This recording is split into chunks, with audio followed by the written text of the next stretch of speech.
আল্লাহ রাব্বুল আলামিন বলেন, মা ইয়ানতিকু আনিল হাওয়া ইন হুয়া ইল্লা ওয়াহিয়ুন ইউহা। আমার নবী নফসকে অনুসরণ করে, প্রবৃত্তিকে অনুসরণ করে কোনো কথা বলেন না। আমার নবী যেটা বলেন সেটা হলো ওহী। আমি যা বলতে বলি তাই তিনি বলেন। ওয়ালাউ তাকাওয়ালা আলাইনা বা'দাল আকাবিল। আমার নবী যদি নিজের থেকে বানিয়ে কোনো কথা যদি কোরআনের ভিতরে আমার নামে চালায় দিতেন, আমি আল্লাহ রাব্বুল আলামিন আমার নবীর ডান হাতকে চেপে ধরতাম, আর তার কণ্ঠ নালীকে আমি আল্লাহ রাব্বুল আলামিন কেটে ফেলে দিতাম। তিনি যা বলেছেন সব কার কথা? আল্লাহ পাকের কথা। তিনি হচ্ছেন গোটা বিশ্বের সর্বশ্রেষ্ঠ চরিত্রের আধার। তার চরিত্রের সার্টিফিকেট আল্লাহ পাক দিচ্ছেন। চরিত্রের সার্টিফিকেট কে দিলেন? আল্লাহ পাক দিয়েছেন। কোরআনে কারীমের মধ্যে আল্লাহ রাব্বুল আলামিন বলেন, ওয়া ইন্নাকা লাআলা খুলুকিন আযীম। নবী হে, আপনি হচ্ছেন পুত পবিত্র চরিত্রের উপরে প্রতিষ্ঠিত। সুবহানাল্লাহি ওয়া বিহামদিহি। আপনি শ্রেষ্ঠ চরিত্রের উপরে প্রতিষ্ঠিত। দেখুন, রাসূল করিম সাল্লাল্লাহু আলাইহি ওয়াসাল্লাম নবুয়ত পাওয়ার পর যখন তিনি ঘরে প্রবেশ করেছেন, সর্বপ্রথম হযরত জিবরাইলের সঙ্গে জীবনের প্রথম দেখা। ভয় পেয়েছেন, শরীরে জ্বর এসেছে, এবং হযরতে খাদিজাকে গিয়ে বলছেন যে আমাকে ঢেকে দাও, আমি ভয় পেয়েছি। হযরতে খাদিজাতুল কুবরা রাদিয়াল্লাহু তাআলা আনহা তিনি রাসূলকে বলছেন, আবুল কাসেম, হে কাসেমের পিতা, আপনার ভয় পাওয়ার কোনো কারণ নাই। আপনাকে জিন বা শয়তান কোনো অনিষ্ট করতে পারে না, কারণ আপনি এতিমদেরকে, মিসকিনদেরকে খেতে দেন, আপনি বিধবাকে আশ্রয় দেন, আপনি প্রতিবেশীর হক আদায় করেন, আপনি আত্মীয়দের হক আদায় করেন। কি সার্টিফিকেট দিচ্ছেন? স্ত্রী তো স্বামীর জন্য ভালোবাসা দিতে পারে, মহব্বত দিতে পারে, জান দিতে পারে, কিন্তু ঈমান তো আনতে পারে না। ঈমান আনা তো এত সহজ ব্যাপার না। কিন্তু রাসূল করিম সাল্লাল্লাহু আলাইহি ওয়াসাল্লাম যখন তাকে তাওহীদের দাওয়াত দিলেন, রিসালাতের দাওয়াত দিলেন, এবং বললেন আমি নবী, হযরত খাদিজা এক মুহূর্ত দেরি করেন।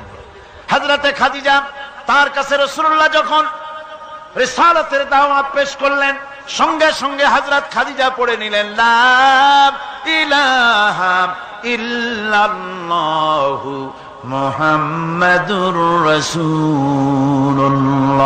জোরে সোরে পড়েন, লা ইলাহা ইল্লাল্লাহ, লা ইলাহা ইল্লাল্লাহ।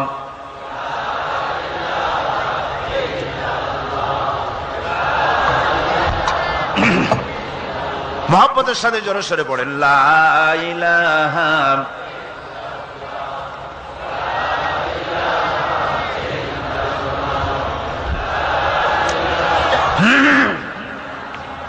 লা ইলাহা ইল্লাল্লাহু মুহাম্মাদুর রাসূলুল্লাহ। আমার বন্ধুগণ, রাসূল করিম সাল্লাল্লাহু আলাইহি ওয়াসাল্লামের উপরে স্ত্রী ঈমান আনলেন। খাদেম ছিলেন হযরতে যায়েদ। খাদেম তো তার প্রভুর জন্য জান দিতে পারে, মাল দিতে পারে, মহব্বত করতে পারে, সব পারে। খাদেম ঈমান আনতে পারে না, যেহেতু খাদেমের কাছে তার সাহেবের ইনস এন্ড আউট, তার ভেতর বাইরে সবকিছুই পরিষ্কার থাকে। হযরতে রাসূলের খাদেম ছিলেন হযরতে যায়েদ। হযরত যায়েদ তার উপরে যখন 15 বছর খাদেম ছিলেন রাসূলুল্লাহ, হুজুর যখন তার কাছে দাওয়াত পেশ করলেন, যখন রিসালাতের দাওয়াত পেশ করলেন, তাওহীদের দাওয়াত দিলেন, খাদেম যায়েদ একটু চিন্তা করলেন না, সাথে সাথে পড়লেন, লা ইলাহা ইল্লাল্লাহু মুহাম্মাদুর রাসূলুল্লাহ। রাসূলের বন্ধু ছিলেন হযরত আবু বকর সিদ্দিক রাদিয়াল্লাহু তাআলা আনহু। 20 বছরের বন্ধু। কত বছরের বন্ধু? 20 বছর। 20 বছর বসে একজন বন্ধু আর একজন বন্ধুকে চিনতে মোটেই কিছু বাকি থাকে না। হযরত আবু বকর রাদিয়াল্লাহু তাআলা আনহু তার কাছে যখন রাসূলুল্লাহ নবুয়তের দাওয়াত পেশ করলেন, হযরতে আবু বকর রাদিয়াল্লাহু তাআলা আনহু এক মুহূর্ত দেরি করেন নাই, বলেছেন আপনার চরিত্র নবুয়তের চরিত্র। আগেই বুঝতে পেরেছি সাধারণ মানুষের চরিত্র এমন হতে পারে না। তিনিও কালেমা পড়ে মুসলমান হয়ে গেলেন। সাহাবায়ে কেরাম রাসূলের প্রতি এই মোহাব্বত, এই শ্রদ্ধা তারা পোষণ করেছেন। নবী তার চরিত্র দিয়ে মানুষের সামনে নিজেকে প্রকাশ করেছেন। তার চরিত্র দুই রকম ছিল না, চরিত্র একরকম ছিল। ব্যক্তিগত চরিত্র আর পারিবারিক চরিত্র দুই রকম না। তার ব্যক্তিগত যে চরিত্র ওইটাই ছিল তার ঘরের চরিত্র, যেটা ছিল ঘরের সেটাই ছিল বাইরের। হযরত আয়েশা সিদ্দিকা রাদিয়াল্লাহু তাআলা আনহা সাহাবীদের প্রশ্নের জবাবে বলেছেন, রাসূলের চরিত্র হচ্ছে কোরআন। রাসূলের চরিত্র কি? কোরআন। রাসূলুল্লাহ এই পৃথিবীতে কেন আসছেন?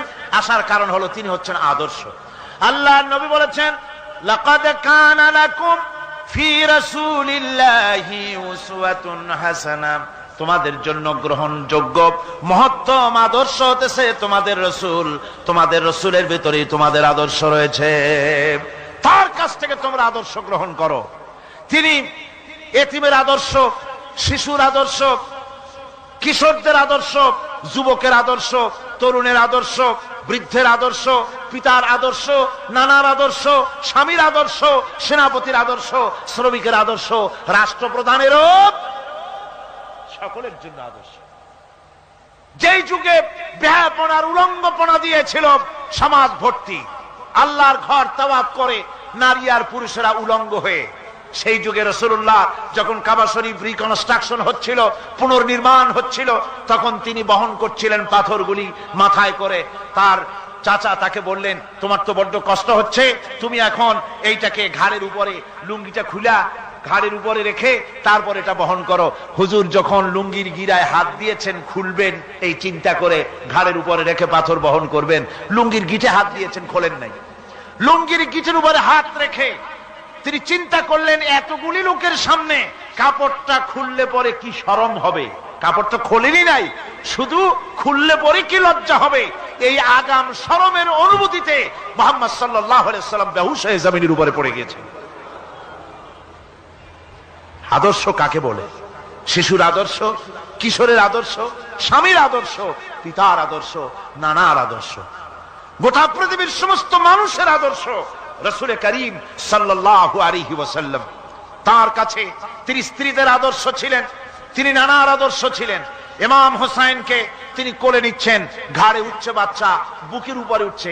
একজন সাহাবী বলছেন, হুজুর বাচ্চা পেলে আপনি এত আদর করেন, আমার তো ৬-৭টা ছেলে মেয়ে, আমি মোটে কোলেও নি না, আর জীবনে একবার সুমাও খাই না, আমার মোটে ইচ্ছাই করে না। হুজুর বললেন, আল্লাহ যদি তোমার দিলের মধ্যে রহম পয়দা না করেন তো আমি কি করতে পারি? হুজুর বাচ্চাকে নিয়ে আদর করছেন। ইমাম হোসেনকে বলছেন, হোসেন কে বড় বলো তো, তুমি বড় না আমি বড়? হোসেন বলছেন, নানাজি আমি আপনার থেকে বড়। আশ্চর্য কথা, তুমি আমার থেকে বড় কিভাবে? হোসেন বলছেন, নানাজি বলুন তো আপনার পিতার নাম কি? হুজুর বলছেন, আমার পিতার নাম আব্দুল্লাহ।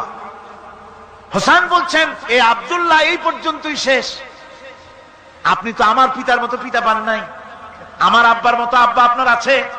আমার আব্বাকে বলা হয় আসাদুল্লাহিল গালিব, সমস্ত কাফেরদের জন্য বিজয়ী বীর বাঘ আমার আব্বা। এবং আমার আব্বা সম্পর্কে আপনি বলেছেন, আনা মাদিনাতুল ইলম ওয়া আলিয়ুম বাবুহা, আমি হচ্ছে একটি জ্ঞানের রাজ্য আর আলী হচ্ছে সেই রাজ্যে প্রবেশের প্রধান তোরণ। আমার বাপের মতো বাপ আছে আপনার? হুজুর আশ্চর্য হয়ে গেলেন, বাচ্চা বলে কি? হোসেন বলছেন, নানাজি এবার কন্ত দেখি, এবার বলুন তো দেখি আপনার মায়ের নাম কি? হুজুর বলছেন, আমার মায়ের নাম আমেনা। হযরত হোসেন বলছেন, এই আমেনা পর্যন্তই শেষ, কয়জনে চিনবে কর? আমার মায়ের মতো একটা মা আপনার আছে? আমার মায়ের মতো একটা মা আপনি পেয়েছেন? আমার মাকে চেনেন? আমার মা হচ্ছেন জান্নাতের সাইয়্যিদাতুন নিসা, জান্নাতের সমস্ত মহিলাদের সরদারিনী আমার মা ফাতিমাতুজ জাহরা রাদিয়াল্লাহু তাআলা আনহা। আমার মায়ের মতো একটা মা আপনি পেয়েছেন? হোসেন বলছেন, নানাজি আরো বলবো নাকি? কয় হ্যাঁ বলো। বলছেন, নানাজি এবার কন্ত দেখি আপনার নানার নাম কি? হুজুর বলছেন, আমার নানার নাম আব্দুল ওয়াহাব। হোসেন বলছেন, এবার আপনি মানুষের কাছে জিজ্ঞেস করেন কয়জন এই আব্দুল ওয়াহাব রয়েছেন? আপনি কি আমার নানার মতো একটা নানা পেয়েছেন? আমার নানাকে আপনি জানেন? আমার নানা সাইয়্যিদুল মুরসালিন, আশরাফুল আম্বিয়া, রাহমাতুল লিল আলামিন, বিশ্বনবী জনাবে মুহাম্মদ রাসূলুল্লাহ সাল্লাল্লাহু আলাইহি ওয়াসাল্লাম।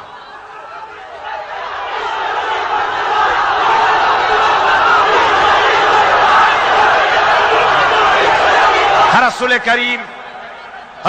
করিম সাল্লাল্লাহু আলাইহি ওয়াসাল্লাম হোসাইনকে বুকের সাথে জড়িয়ে ধরে হোসাইনের ঠোঁটের উপরে, তার চিবুকের উপরে, তার গণ্ডদেশে, তার কপলে বারবার চুমো খেতে লাগলেন আর বললেন, না না, আমি আজকে তোমার সামনে হেরে গেলাম।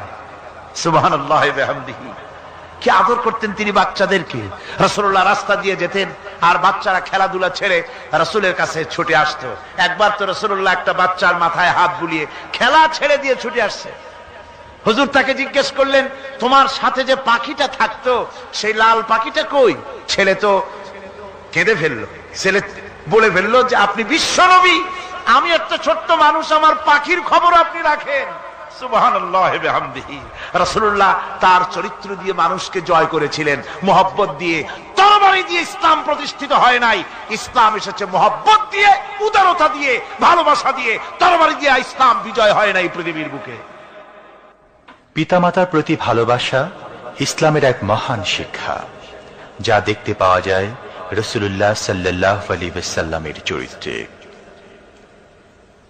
আল্লাহ রাব্বুল আলামিন বলেন, وَقُلْ لَهُمَا قَوْلًا كَرِيمًا।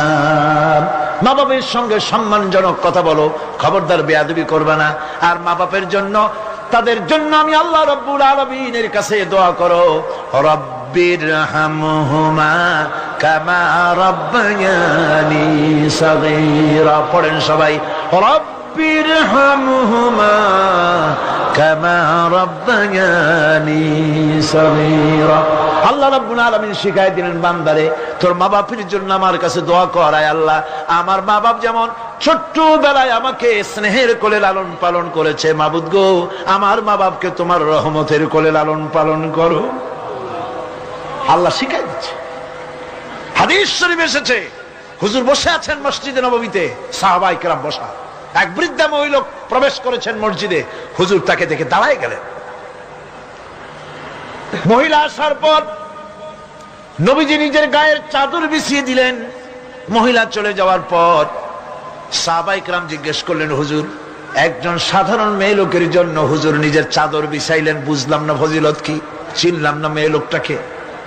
হুজুর বলেন, সাহাবীরা, চাদর তো ভালো, হক তো আদায় করতে পারি নাই, চিনতে পারো নাই, তোমরা বুঝতে পারো নাই। আমি দুনিয়া আসার পর আমার মায়ের দুধ আমার কিসমতে তেমন হয় নাই, আমি আমার মায়ের যত্ন তেমন পাই নাই, স্নেহ আদর তেমন পাই নাই। যার বুকের দুধ খাইয়া, যার কোলে কাখে চড়ে আমি বড় হয়েছি, ইনি আমার সেই দুধ মা হযরতে হালিমাতুস সাদিয়া। বন্ধুরা, মা যদি বেঁচে থাকে, রাত্রে বাড়ি গিয়ে পায়ে ধরুন, বলেন, মা অন্যায় করেছি, জীবনে বহু বেয়াদবি করেছি, আমার মাফ করে দাও। বিশ্বাস করুন, মা বাপের যদি খেদমত করেন, মা বাপ যদি রাজি থাকে, রিজকে, খাদ্যে, টাকায়, ইজ্জতে জীবনেও কষ্ট হবে না। বিপদে অবিচলতার মুক্ত প্রতীক বিশ্বনবী মুহাম্মদ সাল্লাল্লাহু আলাইহি ওয়াসাল্লাম। সর্ব অবস্থায় আল্লাহর উপর ভরসা করে ধৈর্য ধরার ক্ষেত্রে তিনি স্থাপন করেছিলেন এক অনন্য দৃষ্টান্ত। হিজরতের ঘটনা তার প্রকৃষ্ট উদাহরণ। আমার ভাইয়েরা, বিপদে অবিচলতা আমাদেরকে পয়গম্বরেরা শিক্ষা দান করেছেন। আমরা দেখতে পেয়েছি বিশ্বনবী জনাবে মুহাম্মদুর রাসূলুল্লাহ সাল্লাল্লাহু আলাইহি ওয়াসাল্লাম হিজরতের রাত, কাফেররা চতুর্দিকে দাঁড়ানো। হযরত জিবরাইল এসে বলেন, ইয়া রাসূলুল্লাহ, হে, কাফেররা চতুর্দিকে ঘিরে দাঁড়িয়েছে, গভীর রাত, এখন হাতে তাদের তরবারি, সকাল হলে পরেই তারা আপনাকে মেরে ফেলে দিবে, তাড়াতাড়ি ওঠেন, মদিনার দিকে চলে যান। আল্লাহ নবী ঘুমের থেকে জেগে হযরত আলীকে ডেকে বলেন, আলী, আল্লাহ অর্ডার করেছেন, আমি মদিনায় চললাম, আমার বিছানার পরে আমার চাদর গায়ে দিয়ে শুয়ে থাকো। হযরত আলী বলেন, আল্লাহর হাবিব, আপনার চাদর গায়ে দিয়ে ঘুমিয়ে থাকবো, সকালবেলায় কাফির বেঈমানেরা আপনার বিছানার পরে আপনার চাদর গায়ে দেওয়া অবস্থায় আমি আলীকে তারা মুহাম্মদ মনে করবে, আর আমি আলীকে নবী মনে করে তারা তাদের তরবারি দিয়া কেটে কেটে টুকরা টুকরা করে আমারে বিদায় করে দেবে দুনিয়া থেকে। এতটুকুনো পরোয়া করি না, বরং আমার দিলের মধ্যে এটাই তৃপ্তি থাকবে যে আমি আলীর জীবনের বিনিময় আল্লাহর হাবিব দুনিয়ায় বেঁচে আছেন। নবীজি ঘরের থেকে বেরোলেন, চতুর্দিকে কাফেররা দাঁড়ানো। আল্লাহ নবী হাতে এক মুষ্টি বালু হাতে নিয়ে শাহ হাতেল বজু পড়ে 3 বার দম করে বালুগুলো ছেড়ে দিলেন। বালিগুলি ঘরের চতুর্দিকে কাফেরদের চোখে চলে গেল। পরবর্তী সময় রব্বুল আলামিন ডেকে বলেন, নবীরে, বালি যখন নিক্ষেপ আপনি করেছিলেন, ধুলাগুলি আপনি তো শুধু নিক্ষেপ করেছিলেন, কিন্তু চতুর্দিকে কাফেরদের চোখে গেল কেমনে? একদিকে মেরেছিলেন, সেই দিকেই তো যাওয়ার কথা ছিল, চতুর্দিকের কাফেরের চোখে চোখে সেগুলো পৌঁছে গেল কেমনে? ওয়ামা রামাইতা ইদ রামাইতা ওয়ালাকিন্নাল্লাহ রামা। আপনি নিক্ষেপ করেন নাই, যখন আপনি নিক্ষেপ করেছিলেন আপনি তো শুধু বালুকণা ছেড়েছেন, আর ওই বালুকণাগুলি ঘরের চতুর্দিকে সব কাফেরদের চোখে পৌঁছবার দায়িত্ব আমার কুদরত গ্রহণ করেছিল।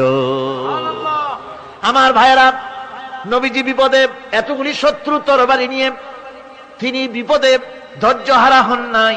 আস্তে করে ঘরের থেকে বেরিয়ে হযরত আবু বকরের বাড়িতে গিয়ে হাজির। দরজায় গিয়ে আওয়াজ দিলেন, আবু বকর। অমনি দরজা খুলে গেল। লাব্বাইক ওয়া সাদাইক। হুজুর বলেন, আবু বকর রে, একটা ডাকে কেমনে সাড়া দিলে? তুমি কি ঘুমাইছিলে না? হযরত আবু বকর বলেন, হুজুর, আপনি বলেছেন আমাকে নিয়ে হিজরত করবেন।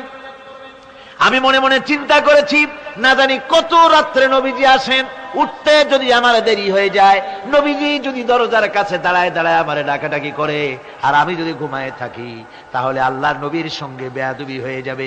এই মনে করে বিছানায় না ঘুমাইয়া আপনার গলার আওয়াজ শোনার জন্য এই দরজার সঙ্গে পিঠ লাগাইয়া লাগাইয়া দাঁড়াইয়া ঘুমাচ্ছিলাম। আল্লাহর নবী হযরত আবু বকরকে সঙ্গে করে নিয়ে চললেন মদিনার দিকে। উল্টা পথে রওনা করলেন। বারবার কাবা শরীফের দিকে তাকাতে লাগলেন। বুখারী শরীফে এসেছে, নবীজি বারবার কাবার দিকে তাকিয়ে বলতেছেন, রে কাবা, বড় আশা ছিল তোর কাছে থাকবো, তোর খেদমত করব, কিন্তু তোর নিষ্ঠুর সন্তানেরা তোর কাছে আমারে থাকতে দিল না রে। আল্লাহ নবী মিসফালা দিয়ে জাবালে কেদোয়ার উপর দিয়ে চলে গেলেন জাবালে সুরে।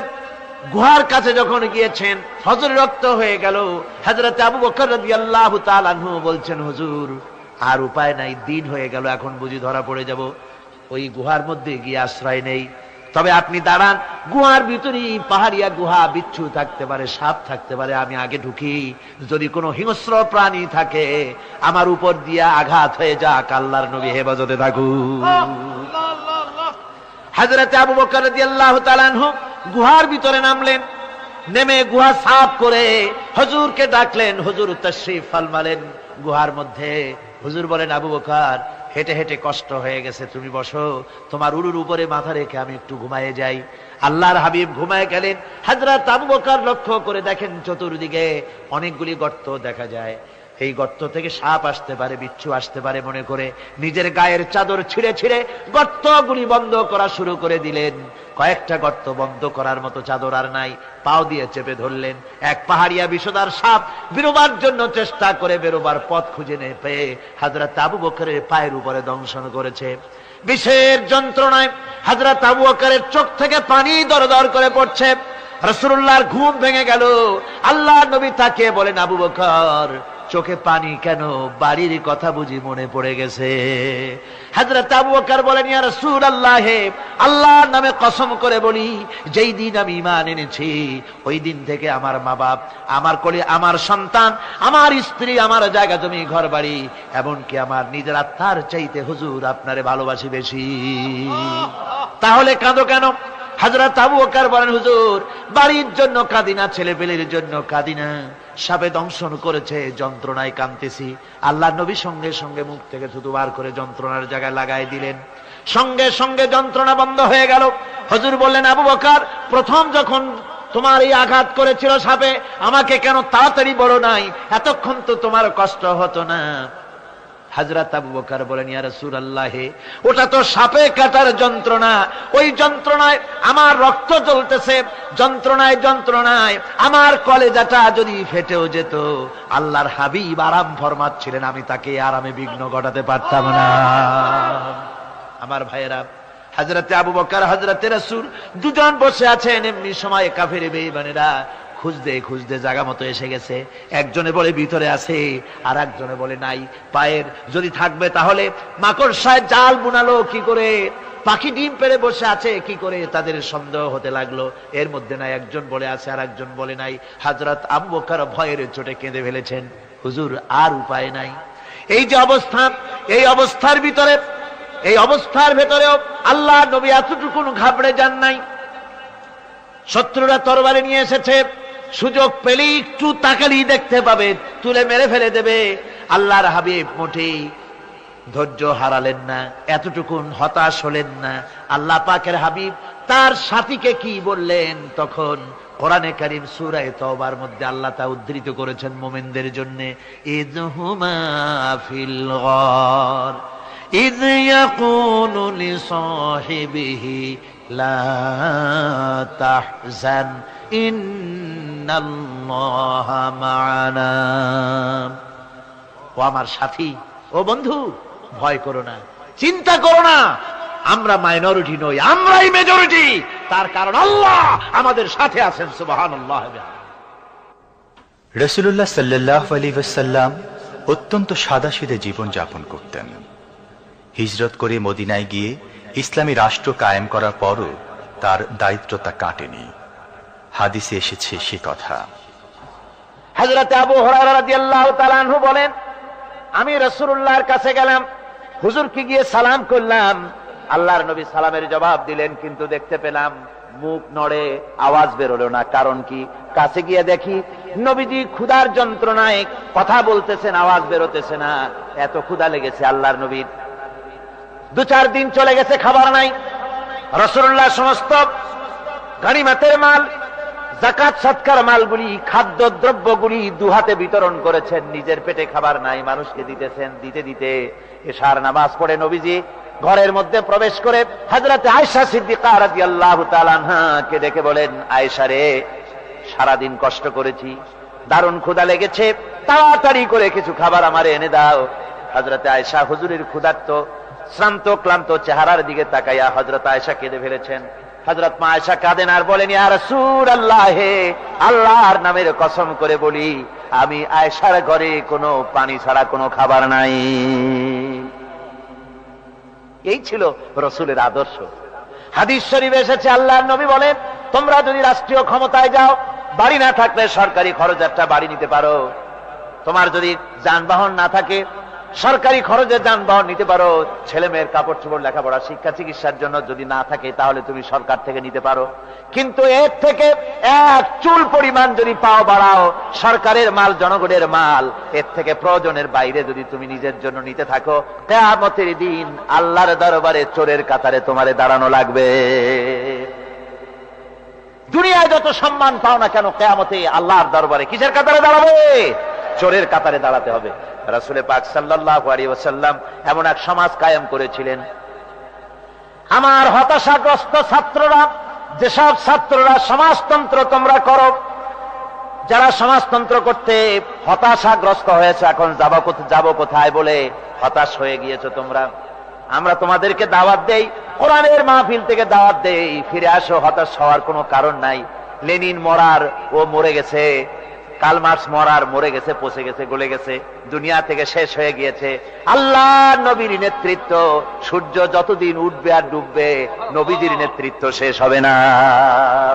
ওই নেতৃত্বে আসো, রাসূলের নেতৃত্ব মেনে নাও, কোরআনের শাসন মেনে নাও, তাহলেই শান্তি পাবে তোমরা।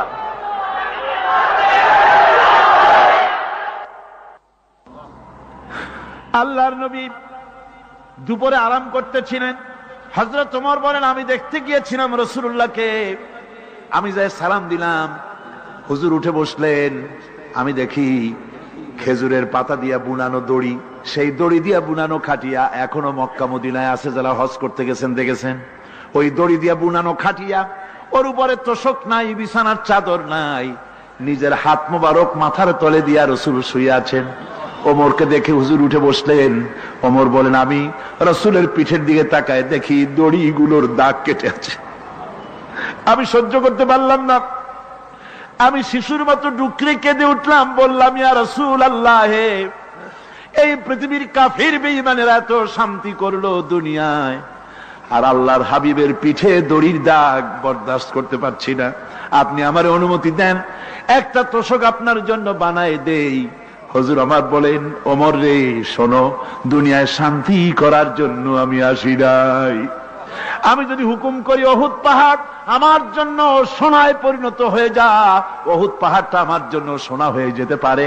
আমি দুনিয়ায় শান্তির জন্য আসি নাই, এসেছি মানবতার মুক্তির জন্য। পৃথিবীর মানুষগুলিকে বাঁচাতে এসেছি, সাদা কালো মানুষের ব্যবধান দূর করতে এসেছি।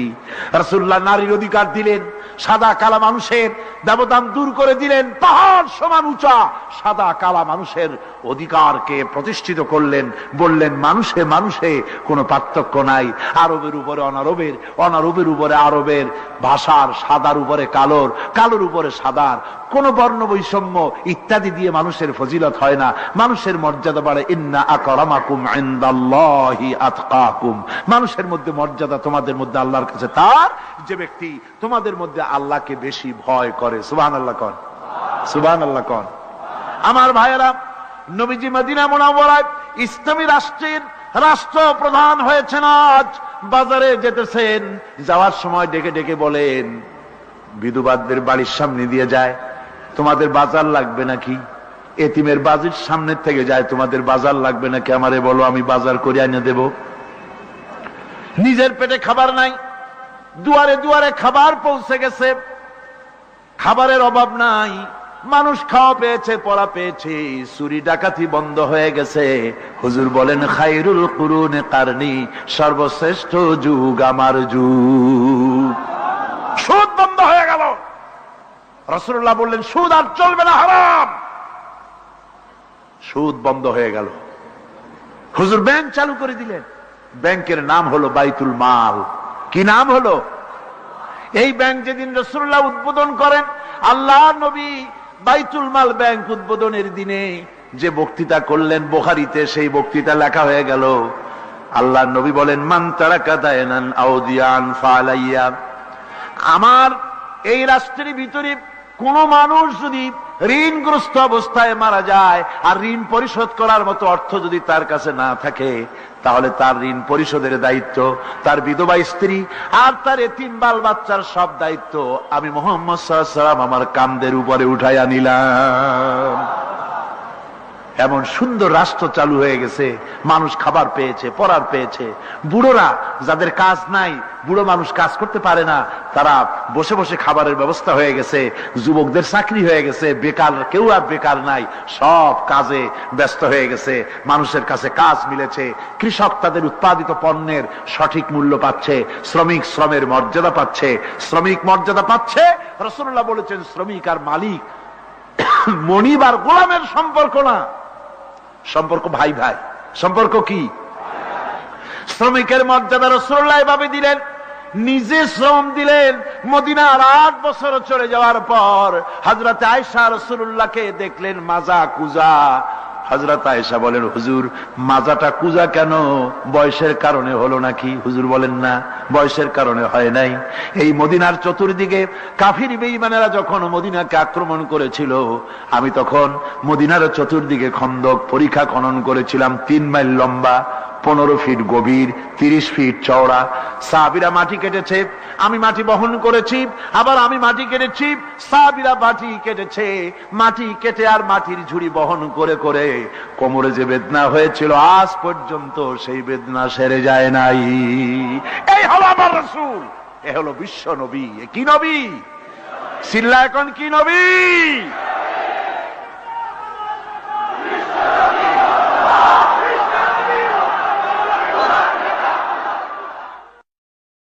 হুকুম করি উহুদ পাহাড় আমার জন্য সোনায় পরিণত হয়ে যা, উহুদ পাহাড়টা আমার জন্য সোনা হয়ে যেতে পারে।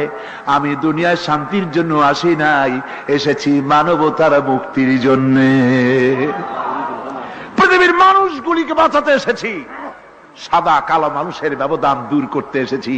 রাসূলুল্লাহ নারীর অধিকার দিলেন, সাদা কালা মানুষের ব্যবধান দূর করে দিলেন। পাহাড় সমান উঁচা সাদা কালা মানুষের অধিকারকে প্রতিষ্ঠিত করলেন, বললেন মানুষে মানুষে কোনো পার্থক্য নাই। আরবের উপরে অনারবের, অনারবের উপরে আরবের, ভাষার সাদার উপরে কালোর, কালোর উপরে সাদার, কোন বর্ণ বৈষম্য ইত্যাদি দিয়ে নিজের পেটে খাবার নাই, দুয়ারে দুয়ারে খাবার পৌঁছে গেছে, খাবারের অভাব নাই, মানুষ খাওয়া পেয়েছে, পড়া পেয়েছে, চুরি ডাকাতি বন্ধ হয়ে গেছে। হুজুর বলেন খায়রুল কুরুনে কারনি, সর্বশ্রেষ্ঠ যুগ আমার যুগ। সুদ বন্ধ হয়ে গেল। রাসূলুল্লাহ বললেন সুদ আর চলবে না, হারাম। সুদ বন্ধ হয়ে গেল। হুজুর ব্যাংক চালু করে দিলেন। ব্যাংকের নাম হলো বাইতুল মাল। কি নাম হলো? এই ব্যাংক যেদিন রাসূলুল্লাহ উদ্বোধন করেন, আল্লাহ নবী বাইতুল মাল ব্যাংক উদ্বোধনের দিনে যে বক্তৃতা করলেন, বুখারীতে সেই বক্তৃতা লেখা হয়ে গেল। আল্লাহ নবী বলেন মান তারাকা দায়নান আউদিয়ান ফালাইয়া, আমার এই রাষ্ট্রের ভিতরে কোন মানুষ যদি ঋণগ্রস্ত অবস্থায় মারা যায় আর ঋণ পরিশোধ করার মতো অর্থ যদি তার কাছে না থাকে, তাহলে তার ঋণ পরিশোধের দায়িত্ব, তার বিধবা স্ত্রী আর তার এতিম বাল বাচ্চার সব দায়িত্ব আমি মুহাম্মদ সাল্লাল্লাহু আলাইহি ওয়াসাল্লাম আমার কাঁধের উপরে উঠাইয়া নিলাম। এমন সুন্দর রাষ্ট্র চালু হয়ে গেছে, মানুষ খাবার পেয়েছে, পড়ার পেয়েছে। বুড়োরা যাদের কাজ নাই, বুড়ো মানুষ কাজ করতে পারে না, তারা বসে বসে খাবারের ব্যবস্থা হয়ে গেছে। যুবকদের চাকরি হয়ে গেছে, বেকার কেউ আর বেকার নাই, সব কাজে ব্যস্ত হয়ে গেছে, মানুষের কাছে কাজ মিলেছে। কৃষক তাদের উৎপাদিত পণ্যের সঠিক মূল্য পাচ্ছে, শ্রমিক শ্রমের মর্যাদা পাচ্ছে। শ্রমিক মর্যাদা পাচ্ছে। রাসূলুল্লাহ বলেছেন শ্রমিক আর মালিক মনিব আর গোলামের সম্পর্ক না, সম্পর্ক ভাই ভাই। সম্পর্ক কি? শ্রমিকের মর্যাদা রাসূলুল্লাহ এভাবে দিলেন, নিজে শ্রম দিলেন। মদিনার 8 বছর চলে যাওয়ার পর হযরত আয়েশা রাসূলুল্লাহকে দেখলেন মাজা কুজা। হযরত আয়েশা বলেন হুজুর মাজাটা কুজা কেন? বয়সের কারণে হলো নাকি? হুজুর বলেন না, বয়সের কারণে হয় নাই। এই মদিনার চতুর্দিকে কাফির বেঈমানেরা যখন মদিনাকে আক্রমণ করেছিল, আমি তখন মদিনার চতুর্দিকে খন্দক পরিখা খনন করেছিলাম, 3 মাইল লম্বা, 15 ফিট গভীর, 30 ফিট চওড়া।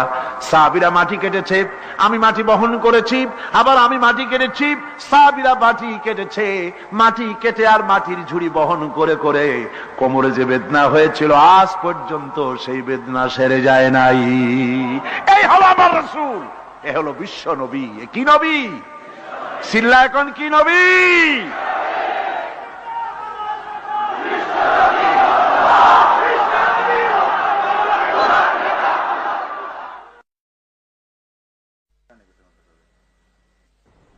বিসমিল্লাহির রহমানির রহিম। সর্বযুগের সর্বকালের সর্বশ্রেষ্ঠ মহামানব রাহমাতুল্লিল আলামিন হযরত মুহাম্মদ সাল্লাল্লাহু আলাইহি ওয়াসাল্লাম, যার জীবনের প্রতিটি অংশে আছে শিক্ষা, মহান রব্বুল আলামিনের অকৃত্রিম বন্ধু রাসূলুল্লাহ সাল্লাল্লাহু আলাইহি ওয়াসাল্লামের জীবন থেকে শিক্ষা গ্রহণ আমাদের সবারই একান্ত কর্তব্য। এখন আমাদের সামনে রাসূল করিম সাল্লাল্লাহু আলাইহি ওয়াসাল্লামের জীবনের নানা দিক নিয়ে আলোচনা করছেন আন্তর্জাতিক খ্যাতিসম্পন্ন মুফাসসিরে কোরআন ও বিশিষ্ট ইসলামী চিন্তাবিদ হযরত মাওলানা দেলোয়ার হোসাইন সাঈদী। শব্দগ্রহণে মাহসিন সাউন্ড সিস্টেম, প্রযোজনায় সিএইচপি, পরিবেশনায় স্পন্দন অডিও ভিজুয়াল সেন্টার, ঢাকা। আল্লাহ রাব্বুল আলামিন বলেন মা ইয়ানতিকু আনিল হাওয়া ইন হুয়া ইল্লা ওয়াহিয়ুন ইউহা। আমার নবী নফসকে অনুসরণ করে, প্রবৃত্তিকে অনুসরণ করে কোনো কথা বলেন না। আমার নবী যেটা বলেন সেটা হলো ওহী। আমি যা বলতে বলি তাই তিনি বলেন। ওয়ালাউ তাকাওয়ালা আলাইনা বা'দাল আকাবিল। আমার নবী যদি নিজের থেকে বানিয়ে কোন কথা যদি কোরআনের ভিতরে আমার নামে চালায় দিতেন, আমি আল্লাহ রাব্বুল আলামিন আমার নবীর ডান হাতকে চেপে ধরতাম আর তার কণ্ঠ নালীকে আমি আল্লাহ রাব্বুল আলামিন কেটে ফেলে দিতাম। তিনি যা বলেছেন সব কার কথা? আল্লাহ পাকের কথা। তিনি হচ্ছেন গোটা বিশ্বের সর্বশ্রেষ্ঠ চরিত্রের আধার। তার চরিত্রের সার্টিফিকেট আল্লাহ পাক দিচ্ছেন। চরিত্রের সার্টিফিকেট কে দিলেন? আল্লাহ পাক দিয়েছেন। কোরআনে কারীমের মধ্যে আল্লাহ রাব্বুল আলামিন বলেন ওয়া ইন্নাকা লাআলা খুলুকিন আযীম। নবী হে, আপনি হচ্ছেন পুত পবিত্র চরিত্রের উপরে প্রতিষ্ঠিত। সুবহানাল্লাহ ওয়া বিহামদিহি। আপনি শ্রেষ্ঠ চরিত্রের উপরে প্রতিষ্ঠিত। দেখুন রাসূল করিম সাল্লাল্লাহু আলাইহি ওয়াসাল্লাম নবুয়ত পাওয়ার পর যখন তিনি ঘরে প্রবেশ করেছেন, সর্বপ্রথম হযরত জিবরাইলের সঙ্গে জীবনের প্রথম দেখা, ভয় পেয়েছেন, শরীরে জ্বর এসেছে এবং হযরতে খাদিজাকে গিয়ে বলছেন যে আমাকে ঢেকে দাও, আমি ভয় পেয়েছি। হযরতে খাদিজাতুল কুবরা রাদিয়াল্লাহু তাআলা আনহা তিনি রাসূলকে বলছেন, আবুল কাসেম, হে কাসেমের পিতা, আপনার ভয় পাওয়ার কোনো কারণ নাই, আপনাকে জিন বা শয়তান কোনো অনিষ্ট করতে পারে না, কারণ আপনি এতিমদেরকে, মিসকিনদেরকে খেতে দেন, আপনি বিধবাকে আশ্রয় দেন, আপনি প্রতিবেশীর হক আদায় করেন, আপনি আত্মীয়দের হক আদায় করেন। কি সার্টিফিকেট দিচ্ছেন? স্ত্রী তো স্বামীর জন্য ভালোবাসা দিতে পারে, মহব্বত দিতে পারে, জান দিতে পারে, কিন্তু ঈমান তো আনতে পারে না। ঈমান আনা তো এত সহজ ব্যাপার না। কিন্তু রাসূল করিম সাল্লাল্লাহু আলাইহি ওয়াসাল্লাম যখন তাকে তাওহীদের দাওয়াত দিলেন, রিসালাতের দাওয়াত দিলেন এবং বললেন আমি নবী, হযরত খাদিজা এক মুহূর্ত দেরি করেন। হযরতে খাদিজা তার কাছে রাসূলুল্লাহ যখন রিসালাতের দাওয়াত পেশ করলেন, সঙ্গে সঙ্গে হযরত খাদিজা পড়ে নিলেন লা ইলাহা ইল্লাল্লাহু মুহাম্মাদুর রাসূলুল্লাহ। জোরে জোরে পড়েন লা ইলাহা ইল্লাল্লাহ, লা ইলাহা ইল্লাল্লাহ।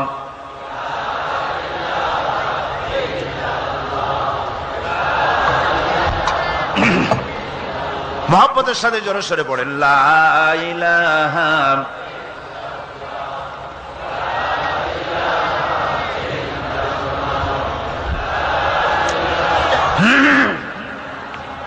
লা ইলাহা ইল্লাল্লাহু মুহাম্মাদুর রাসূলুল্লাহ। আমার বন্ধুগণ, রাসূল করিম সাল্লাল্লাহু আলাইহি ওয়াসাল্লামের উপরে স্ত্রী ঈমান আনলেন। খাদেম ছিলেন হযরতে যায়েদ। খাদেম তো তার প্রভুর জন্য জান দিতে পারে, মাল দিতে পারে, মহব্বত করতে পারে, সব পারে। খাদেম ঈমান আনতে পারে না, যেহেতু খাদেমের কাছে তার সাহেবের ইনস এন্ড আউট, তার ভেতর বাইরে সবকিছুই পরিষ্কার থাকে। হযরতে রাসূলের খাদেম ছিলেন হযরতে যায়েদ। হযরত যায়েদ তার উপরে যখন 15 বছর খাদেম ছিলেন রাসূলুল্লাহ, হুজুর যখন তার কাছে দাওয়াত পেশ করলেন, যখন রিসালাতের দাওয়াত পেশ করলেন, তাওহীদের দাওয়াত দিলেন, খাদেম যায়েদ একটু চিন্তা করলেন না, সাথে সাথে পড়লেন লা ইলাহা ইল্লাল্লাহু মুহাম্মাদুর রাসূলুল্লাহ। রাসূলের বন্ধু ছিলেন হযরত আবু বকর সিদ্দিক রাদিয়াল্লাহু তাআলা আনহু। 20 বছরের বন্ধু। কত বছরের বন্ধু? 20 বছর। 20 বছর বসে একজন বন্ধু আর একজন বন্ধুকে চিনতে মোটেই কিছু বাকি থাকে না। হযরত আবু বকর রাদিয়াল্লাহু তাআলা আনহু তার কাছে যখন রাসূলুল্লাহ নবুয়তের দাওয়াত পেশ করলেন, হযরতে আবু বকর রাদিয়াল্লাহু তাআলা আনহু এক মুহূর্ত দেরি করেন নাই, বলেছেন আপনার চরিত্র নবুয়তের চরিত্র। আগেই বুঝতে পেরেছি সাধারণ মানুষের চরিত্র এমন হতে পারে না। তিনিও কালেমা পড়ে মুসলমান হয়ে গেলেন। সাহাবায়ে কেরাম রাসূলের প্রতি এই মহব্বত, এই শ্রদ্ধা তারা পোষণ করেছেন। নবী তার চরিত্র দিয়ে মানুষের সামনে নিজেকে প্রকাশ করেছেন। তার চরিত্র দুই রকম ছিল না, চরিত্র একরকম ছিল। ব্যক্তিগত চরিত্র আর পারিবারিক চরিত্র দুরকম না। তার ব্যক্তিগত যে চরিত্র ওইটাই ছিল তার ঘরের চরিত্র, যেটা ছিল ঘরের সেটাই ছিল বাইরের। হযরত আয়েশা সিদ্দিকা রাদিয়াল্লাহু তাআলা আনহা সাহাবীদের প্রশ্নের জবাবে বলেছেন রাসূলের চরিত্র হচ্ছে কোরআন। রাসূলের চরিত্র কি? কোরআন। রাসূলুল্লাহ এই পৃথিবীতে কেন আসছেন? আসার কারণ হলো তিনি হচ্ছেন আদর্শ। আল্লাহর নবী বলেছেন লাকাদ কানা লাকুম ফি রাসূলিল্লাহি উসওয়াতুন হাসানাহ, তোমাদের জন্য গ্রহণযোগ্য মহত্তম আদর্শ হতেছে তোমাদের রাসূল।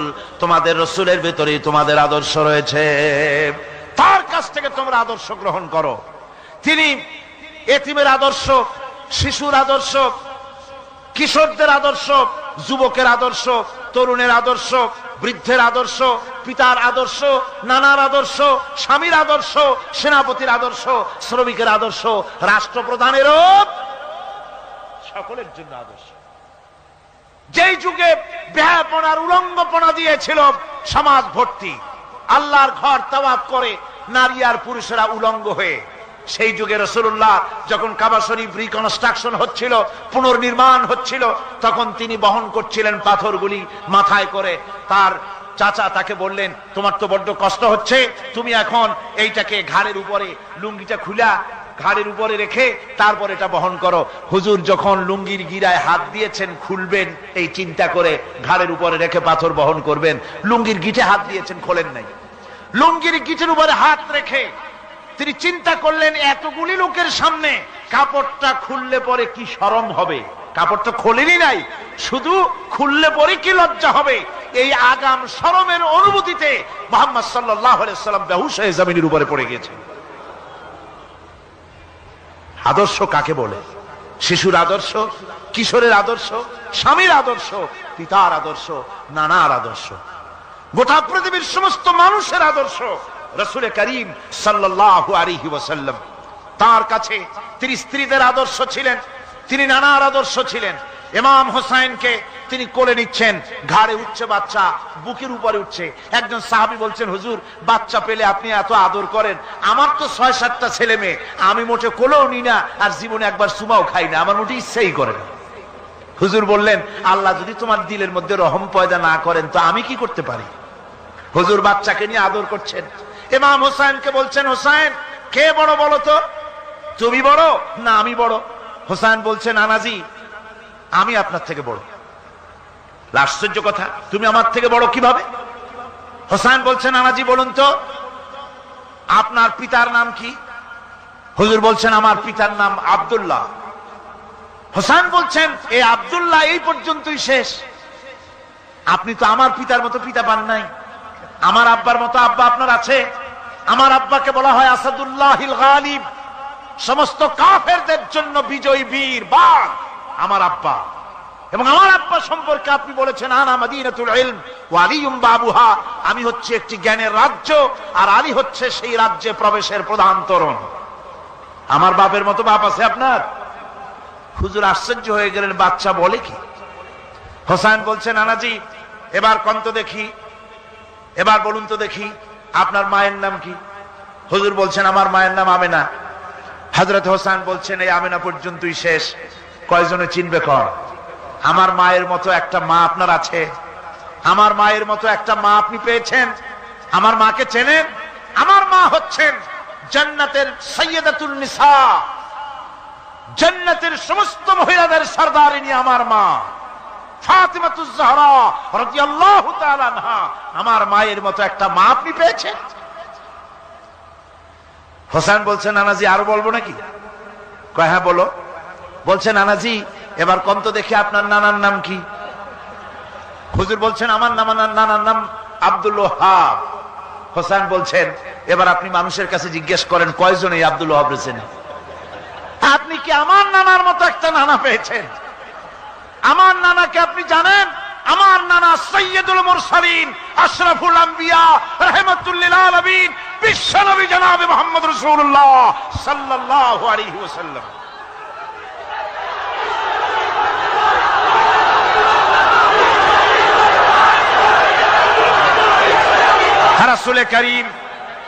রাসূল করিম সাল্লাল্লাহু আলাইহি ওয়াসাল্লাম হোসেনকে বুকের সাথে জড়িয়ে ধরে হোসেনের ঠোঁটের উপরে, তার চিবুকের উপরে, তার গণ্ডদেশে, তার কপলে বারবার চুমো খেতে লাগলেন আর বললেন, নানা আমি আজকে তোমার সামনে হেরে গেলাম। সুবহানাল্লাহি ওয়া বিহামদিহি। কি আদর করতেন তিনি বাচ্চাদেরকে। রাসূলুল্লাহ রাস্তা দিয়ে যেতেন আর বাচ্চারা খেলাধুলা ছেড়ে রাসূলের কাছে ছুটে আসতো। একবার তো রাসূলুল্লাহ একটা বাচ্চার মাথায় হাত বুলিয়ে খেলা ছেড়ে দিয়ে ছুটে আসছে। হুজুর তাকে জিজ্ঞেস করলেন, তোমার সাথে যে পাখিটা থাকতো সেই লাল পাখিটা কই? ছেলে তো কেঁদে ফেললো। ছেলে বলে ফেললো যে আপনি বিশ্বনবী, আমি একটা ছোট্ট মানুষ, আমার পাখির খবর আপনি রাখেন। সুবহানাল্লাহি ওয়া বিহামদিহি। রাসূলুল্লাহ তার চরিত্র দিয়ে মানুষকে জয় করেছিলেন, মহব্বত দিয়ে। তরবারি দিয়ে ইসলাম প্রতিষ্ঠিত হয় নাই, ইসলাম এসেছে মহব্বত দিয়ে, উদারতা দিয়ে, ভালোবাসা দিয়ে। তরবারি দিয়ে ইসলাম বিজয় হয় নাই পৃথিবীর বুকে। পিতামাতার প্রতি ভালোবাসা ইসলামের এক মহান শিক্ষা, যা দেখতে পাওয়া যায় রাসূলুল্লাহ সাল্লাল্লাহু আলাইহি ওয়াসাল্লামের চরিত্রে। আল্লাহ রাব্বুল আলামিন বলেন, ওয়াকুল লাহুমা কাওলান কারীমা, মা বাবার সঙ্গে সম্মানজনক কথা বলো, খবরদার বেয়াদবি করবে না। আর মা বাবার জন্য, তাদের জন্য আমি আল্লাহ রাব্বুল আলামিনের কাছে দোয়া করো, রব্ব রব্বিরহামহুমা কামা রাব্বায়ানি সাগীরা। পড়েন সবাই, রব্বিরহামহুমা কামা রাব্বায়ানি সাগীরা।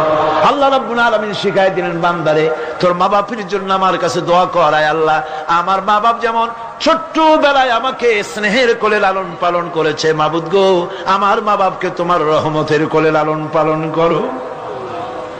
আল্লাহ শিখাই দিচ্ছে।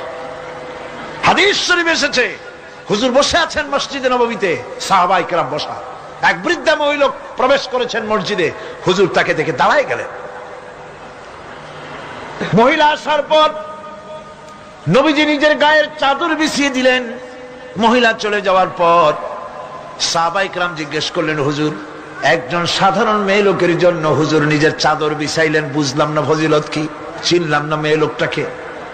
হুজুর বলেন, সাহাবীরা চাদর তো ভালো, হক তো আদায় করতে পারি নাই, চিনতে পারো নাই, তোমরা বুঝতে পারো নাই, আমি দুনিয়া আসার পর আমার মায়ের দুধ আমার কিসমতে তেমন হয় নাই, আমি আমার মায়ের যত্ন তেমন পাই নাই, স্নেহ আদর তেমন পাই নাই।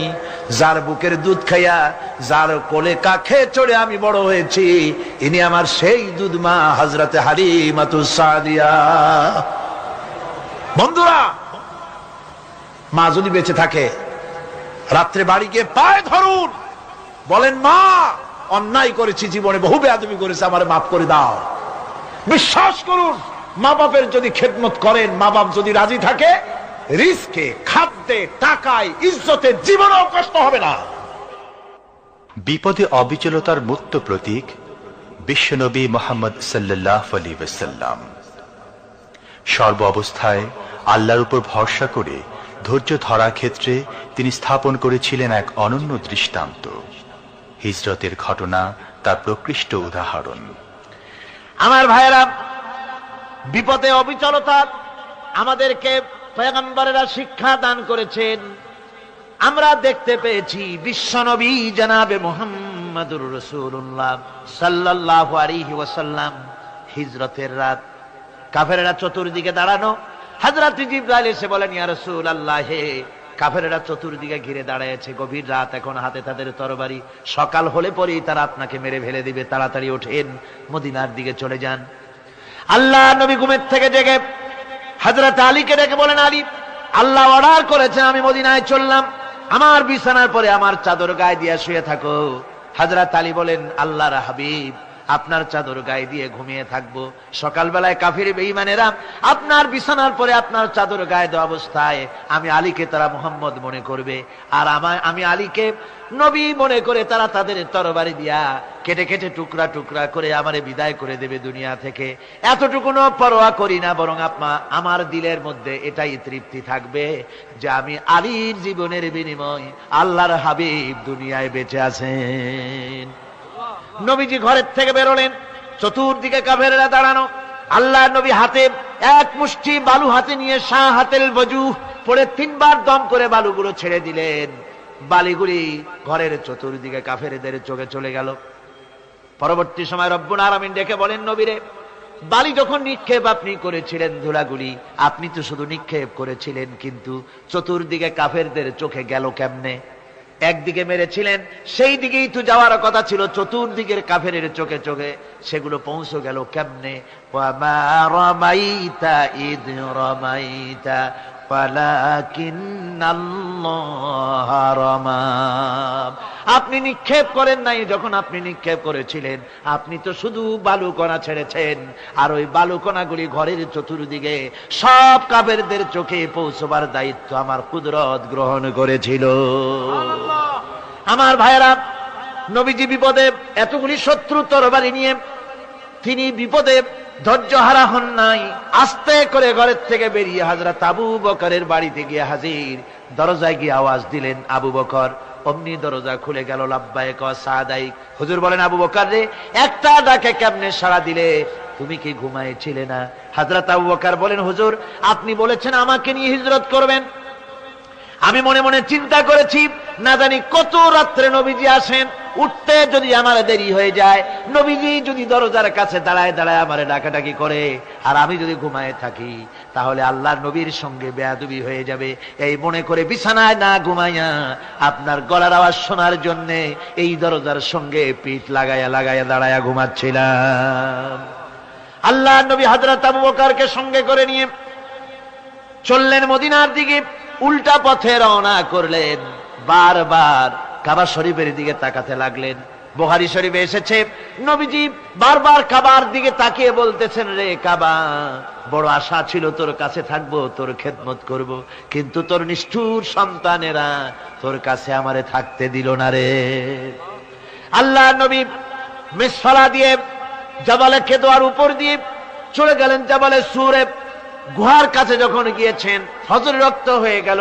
হযরত আবু বকর রাদিয়াল্লাহু তাআলা আনহু বলছেন, হুজুর আর উপায় নাই, দিন হয়ে গেল, এখন বুঝি ধরা পড়ে যাব, ওই গুহার মধ্যে গিয়ে আশ্রয় নেই। তবে আপনি দাঁড়ান, গুহার ভিতরে পাহাড়িয়া গুহা, বিচ্ছু থাকতে পারে, সাপ থাকতে পারে, আমি আগে ঢুকি, যদি কোনো হিংস্র প্রাণী থাকে আমার উপর দিয়া আঘাত হয়ে যাক, আল্লাহর নবী হেফাজতে থাকুক। হযরত আবু বকর রাদিয়াল্লাহু তাআলা আনহু গুহার ভিতরে নামলেন। নেমে গুহা সাফ করে হুজুরকে ডাকলেন। হুজুর তাশরীফ ফরমালেন গুহার মধ্যে। হুজুর বলেন, আবু বকর, হেঁটে হেঁটে কষ্ট হয়ে গেছে, তুমি বসো, তোমার উরুর উপরে মাথা রেখে আমি একটু ঘুমায়ে যাই। আল্লাহর হাবিব ঘুমায় গেলেন। হযরত আবু বকর লক্ষ্য করে দেখেন চতুর্দিকে অনেকগুলি গর্ত দেখা যায়। এই গর্ত থেকে সাপ আসতে পারে, বিচ্ছু আসতে পারে মনে করে নিজের গায়ের চাদর ছিঁড়ে ছিঁড়ে গর্তগুলি বন্ধ করা শুরু করে দিলেন। কয়েকটা গর্ত বন্ধ করার মতো চাদর আর নাই, পাও দিয়ে চেপে ধরলেন। এক পাহাড়িয়া বিষধর সাপ বেরোবার জন্য চেষ্টা করে বেরোবার পথ খুঁজে না পেয়ে হযরত আবু বকরের পায়ের উপরে দংশন করেছে। বিষের যন্ত্রণায় হযরত আবু বকরের চোখ থেকে পানি দরদর করে পড়ছে। রাসূলুল্লাহর ঘুম ভেঙে গেল। আল্লাহর নবী তাকিয়ে বলেন, আবু বকর, চোখে পানি কেন? বাড়ির কথা বুঝি মনে পড়ে গেছে? হযরত আবু বকর বলেন, ইয়া রাসূলুল্লাহ, আল্লাহর নামে কসম করে বলি, যেই দিন আমি ঈমান এনেছি ওই দিন থেকে আমার মা বাপ, আমার কোলে আমার সন্তান, আমার স্ত্রী, আমার জায়গা জমি ঘর বাড়ি, এমনকি আমার নিজের আত্মার চাইতে হুজুর আপনারে ভালোবাসি বেশি। তাহলে কাঁদো কেন? হযরত আবু বকর বলেন, হুজুর, বাড়ির জন্য কাঁদি না, ছেলে পেলের জন্য কাঁদি না, সাপে দংশন করেছে, যন্ত্রণায় কাঁদতেছি। আল্লাহ নবী সঙ্গে সঙ্গে মুখ থেকে থুতু বার করে যন্ত্রণার জায়গায় লাগাই দিলেন। সঙ্গে সঙ্গে যন্ত্রণা বন্ধ হয়ে গেল। হুজুর বললেন, আবু বকর, প্রথম যখন তোমার এই আঘাত করেছিল সাপে, আমাকে কেন তাড়াতাড়ি বলো নাই? এতক্ষণ তো তোমার কষ্ট হতো না। হযরত আবু বকর বলেন, ইয়া রাসূলুল্লাহ, ওটা তো সাপে কাটার যন্ত্রণা, ওই যন্ত্রণায় আমার রক্ত জ্বলতেছে, যন্ত্রণায় যন্ত্রণায় আমার কলেজাটা যদি ফেটেও যেত, আল্লাহর হাবিব আরাম ফরমাচ্ছিলেন, আমি তাকে আরামে বিঘ্ন ঘটাতে পারতাম না। আমার ভাইয়েরা, হযরতে আবু বকর, হযরতে রাসূল দুজন বসে আছেন। এমনি সময় কাফের বেঈমানেরা খুঁজতে খুঁজতে জায়গা মতো এসে গেছে। একজনে বলে ভিতরে আছে, আর একজনে বলে নাই। পায়ের যদি থাকবে তাহলে মাকড়সায় জাল বুনালো কি করে, পাখি ডিম পেড়ে বসে আছে কি করে, তাদের সন্দেহ হতে লাগলো। এর মধ্যে নাই একজন বলে আছে আর একজন বলে নাই। হযরত আবু বকর ভয়ের চোটে কেঁদে ফেলেছেন, হুজুর আর উপায় নাই। এই যে অবস্থা, এই অবস্থার ভিতরে, এই অবস্থার ভেতরেও আল্লাহ নবী এতটুকু ঘাবড়ে যান নাই। শত্রুরা তরবারি নিয়ে এসেছে, সুযোগ পেলেই একটু তাকালেই দেখতে পাবে, তুলে মেরে ফেলে দেবে। আল্লাহর হাবিব মোটেই ধৈর্য হারালেন না, এতটুকু হতাশ হলেন না। আল্লাহ পাকের হাবিব তার সাথীকে কি বললেন? তখন কোরআনে কারীম সূরা তাওবার মধ্যে আল্লাহ তা উদ্ধৃত করেছেন মুমিনদের জন্য, ইযহুমা ফিল গার ইয ইয়াকুলু লিসাহিবিহি লা তাহজান ইন্নাল্লাহা মা'ানা। ও আমার সাথী, ও বন্ধু, ভয় করো না, চিন্তা করো না, আমরা মাইনরিটি নই, আমরাই মেজরিটি। তার কারণ আল্লাহ আমাদের সাথে আছেন। সুবহানাল্লাহ। রাসূলুল্লাহ সাল্লাল্লাহু আলাইহি ওয়াসাল্লাম অত্যন্ত সাদাসিধে জীবন যাপন করতেন। হিজরত করে মদিনায় গিয়ে ইসলামী রাষ্ট্র কায়েম করার পরও তার দায়িত্বটা কাটেনি। হাদিসে এসেছে সে কথা। হযরত আবু হুরায়রা রাদিয়াল্লাহু তাআলা আনহু বলেন, আমি রাসূলুল্লাহর কাছে গেলাম, হুজুরকে গিয়ে সালাম করলাম। আল্লাহর নবী সালামের জবাব দিলেন, কিন্তু দেখতে পেলাম মুখ নড়ে, আওয়াজ বেরোলো না। কারণ কি? কাছে গিয়ে দেখি নবীজি ক্ষুধার যন্ত্রণায় কথা বলতেছেন, আওয়াজ বেরোতেছে না। এত ক্ষুধা লেগেছে আল্লাহর নবীর। 2-4 দিন চলে গেছে, খাবার নাই। রাসূলুল্লাহ সমস্ত গনিমতের মাল, যাকাত সদকার মালগুলি, খাদ্য দ্রব্যগুলি দুহাতে বিতরণ করেছেন। নিজের পেটে খাবার নাই, মানুষকে দিতেছেন। দিতে দিতে এশার নামাজ পড়ে নবীজি ঘরের মধ্যে প্রবেশ করে হযরত আয়েশা সিদ্দিকা রাদিয়াল্লাহু তাআলা আনহাকে ডেকে বলেন, আয়েশা রে, সারাদিন কষ্ট করেছি, দারুণ ক্ষুধা লেগেছে, তাড়াতাড়ি করে কিছু খাবার আমারে এনে দাও। হযরত আয়েশা হুজুরের ক্ষুধার্ত শ্রান্ত ক্লান্ত চেহারার দিকে তাকাইয়া হযরত আয়েশা কেঁদে ফেলেছেন। হযরত মা আয়েশা কাঁদেন আর বলেন, ইয়া রাসূলুল্লাহ, হে আল্লাহর নামের কসম করে বলি, আমি আয়েশার ঘরে কোনো পানি ছাড়া কোনো খাবার নাই। এই ছিল রাসূলের আদর্শ। হাদিস শরীফে এসেছে, আল্লাহর নবী বলেন, তোমরা যদি রাষ্ট্রীয় ক্ষমতায় যাও, বাড়ি না থাকলে সরকারি খরচ একটা বাড়ি নিতে পারো। তোমার যদি যানবাহন না থাকে, সরকারি খরচে যানবাহন নিতে পারো। ছেলে মেয়ের কাপড় চোপড়, লেখাপড়া, শিক্ষা চিকিৎসার জন্য যদি না থাকে, তাহলে তুমি সরকার থেকে নিতে পারো। কিন্তু এর থেকে এক চুল পরিমাণ যদি পাও বাড়াও, সরকারের মাল জনগণের মাল, এর থেকে প্রয়োজনের বাইরে যদি তুমি নিজের জন্য নিতে থাকো, কিয়ামতের দিন আল্লাহর দরবারে চোরের কাতারে তোমারে দাঁড়ানো লাগবে। দুনিয়ায় যত সম্মান পাও না কেন, কিয়ামতে আল্লাহর দরবারে কিসের কাতারে দাঁড়াবে? চোরের কাতারে দাঁড়াতে হবে। রাসূল পাক সাল্লাল্লাহু আলাইহি ওয়াসাল্লাম এমন এক সমাজ কায়েম করেছিলেন।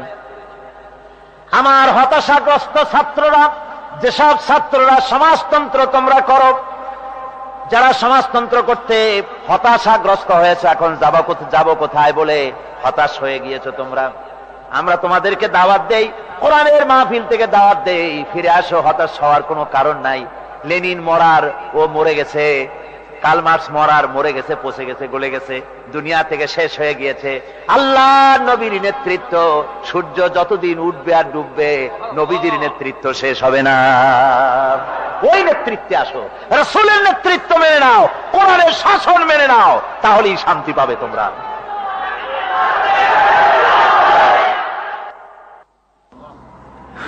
আল্লাহর নবী দুপুরে আরাম করতেছিলেন। হযরত ওমর বলেন, আমি দেখতে গিয়েছিলাম রাসূলুল্লাহকে, আমি যাই সালাম দিলাম, হুজুর উঠে বসলেন। আমি দেখি খেজুরের পাতা দিয়া বুনানো দড়ি, সেই দড়ি দিয়া বুনানো খাটিয়া এখনো মক্কা মদিনায় আছে, যারা হজ করতে গেছেন দেখেছেন। ওই দড়ি দিয়া বুনানো খাটিয়া, ওর উপরে তোশক নাই, বিছানার চাদর নাই, নিজের হাত মোবারক মাথার তলে দিয়া রাসূল শুয়ে আছেন। ওমরকে দেখে হুজুর উঠে বসলেন। ওমর বলেন, আমি রাসূলের পিঠের দিকে তাকায় দেখি দড়িগুলোর দাগ কেটে আছে। আমি সহ্য করতে পারলাম না, আমি শিশুর মতো ডুকরে কেঁদে উঠলাম, বললাম, ইয়া রাসূলুল্লাহ, এই পৃথিবীর কাফির বেঈমানেরা এত শান্তি করলো দুনিয়ায়, আর আল্লাহর হাবিবের পিঠে দড়ির দাগ বরদাস্ত করতে পারছি না। আপনি আমার অনুমতি দেন, একটা তোশক আপনার জন্য বানায় দেই। হুজুর আমার বলেন, ওমর রে, শোনো, দুনিয়ায় শান্তি করার জন্য আমি আসি নাই। আমি যদি হুকুম করি উহুদ পাহাড় আমার জন্য সোনায় পরিণত হয়ে যা, উহুদ পাহাড়টা আমার জন্য সোনা হয়ে যেতে পারে। আমি দুনিয়ায় শান্তির জন্য আসি নাই, এসেছি মানবতার মুক্তির জন্য। পৃথিবীর মানুষগুলিকে বাঁচাতে এসেছি, সাদা কালো মানুষের ব্যবধান দূর করতে এসেছি। রাসূলুল্লাহ নারীর অধিকার দিলেন, সাদা কালা মানুষের ব্যবধান দূর করে দিলেন। পাহাড় সমান উঁচা সাদা কালা মানুষের অধিকারকে প্রতিষ্ঠিত করলেন, বললেন মানুষে মানুষে কোনো পার্থক্য নাই। আরবের উপরে অনারবের, অনারবের উপরে আরবের, ভাষার, সাদার উপরে কালোর, কালোর উপরে সাদার, কোন বর্ণ বৈষম্য ইত্যাদি দিয়ে মানুষের ফজিলত হয় না। মানুষের মর্যাদা বাড়ে, ইন্না আকরামাকুম ইনদাল্লাহি আতকাকুম। মানুষের মধ্যে মর্যাদা তোমাদের মধ্যে আল্লাহর কাছে তার, যে ব্যক্তি তোমাদের মধ্যে আল্লাহকে বেশি ভয় করে। সুবহানাল্লাহ কোন, সুবহানাল্লাহ কোন। আমার ভাইয়েরা, নবীজি মদিনা মুনাওয়ারায় ইসলামী রাষ্ট্রের রাষ্ট্রপ্রধান হয়েছেন। আজ বাজারে যেতেছেন, যাওয়ার সময় ডেকে ডেকে বলেন, বিধবাদের বাড়ির সামনে দিয়ে যায়, তোমাদের বাজার লাগবে নাকি? এতিমের বাড়ির সামনে থেকে যায়, তোমাদের বাজার লাগবে নাকি? আমারে বলো, আমি বাজার করে এনে দেব। নিজের পেটে খাবার নাই, দুয়ারে দুয়ারে খাবার পৌঁছে গেছে, খাবারের অভাব নাই, মানুষ খাওয়া পেয়েছে, পড়া পেয়েছে, চুরি ডাকাতি বন্ধ হয়ে গেছে। হুজুর বলেন খায়রুল কুরুনে কারনি, সর্বশ্রেষ্ঠ যুগ আমার যুগ। সুদ বন্ধ হয়ে গেল। রাসূলুল্লাহ বললেন সুদ আর চলবে না, হারাম। সুদ বন্ধ হয়ে গেল। হুজুর ব্যাংক চালু করে দিলেন। ব্যাংকের নাম হলো বাইতুল মাল। কি নাম হলো? এই ব্যাংক যেদিন রাসূলুল্লাহ উদ্বোধন করেন, আল্লাহ নবী বাইতুল মাল ব্যাংক উদ্বোধনের দিনে যে বক্তৃতা করলেন, বুখারীতে সেই বক্তৃতা লেখা হয়ে গেল। আল্লাহ নবী বলেন মান তারাকা দায়নান আউদিয়ান ফালাইয়া, আমার এই রাষ্ট্রের ভিতরে কোন মানুষ যদি ঋণগ্রস্ত অবস্থায় মারা যায় আর ঋণ পরিশোধ করার মতো অর্থ যদি তার কাছে না থাকে, তাহলে তার ঋণ পরিশোধের দায়িত্ব, তার বিধবা স্ত্রী আর তার এতিম বাল বাচ্চার সব দায়িত্ব আমি মুহাম্মদ সাল্লাল্লাহু আলাইহি ওয়াসাল্লাম আমার কাঁধের উপরে উঠাইয়া নিলাম। এমন সুন্দর রাষ্ট্র চালু হয়ে গেছে, মানুষ খাবার পেয়েছে, পড়ার পেয়েছে। বুড়োরা যাদের কাজ নাই, বুড়ো মানুষ কাজ করতে পারে না, তারা বসে বসে খাবারের ব্যবস্থা হয়ে গেছে। যুবকদের চাকরি হয়ে গেছে, বেকার কেউ আর বেকার নাই, সব কাজে ব্যস্ত হয়ে গেছে, মানুষের কাছে কাজ মিলেছে। কৃষক তাদের উৎপাদিত পণ্যের সঠিক মূল্য পাচ্ছে, শ্রমিক শ্রমের মর্যাদা পাচ্ছে, শ্রমিক মর্যাদা পাচ্ছে। রাসূলুল্লাহ বলেছেন শ্রমিক আর মালিক, মনিব আর গোলামের সম্পর্ক না, সম্পর্ক ভাই ভাই। সম্পর্ক কি? শ্রমিকের মর্যাদা রাসূলুল্লাহ এভাবে দিলেন, নিজে শ্রম দিলেন। মদিনার 8 বছর চলে যাওয়ার পর হযরত আয়েশা রাসূলুল্লাহকে দেখলেন মাজা কুজা। হযরত আয়েশা বলেন হুজুর মাজাটা কুজা কেন? বয়সের কারণে হলো নাকি? হুজুর বলেন না, বয়সের কারণে হয় নাই। এই মদিনার চতুর্দিকে কাফির বেঈমানেরা যখন মদিনাকে আক্রমণ করেছিল, আমি তখন মদিনার চতুর্দিকে খন্দক পরিখা খনন করেছিলাম, 3 মাইল লম্বা, 15 ফিট গভীর, 30 ফিট চওড়া। সাহাবীরা মাটি কেটেছে, আমি মাটি বহন করেছি, আবার আমি মাটি কেটেছি, সাহাবীরা মাটি কেটেছে। মাটি কেটে আর মাটির ঝুড়ি বহন করে করে কোমরে যে বেদনা হয়েছিল আজ পর্যন্ত সেই বেদনা সেরে যায় নাই। এই হলো আমার রাসূল, এ হলো বিশ্ব নবী। কি নবী? সিল্লা এখন কি নবী?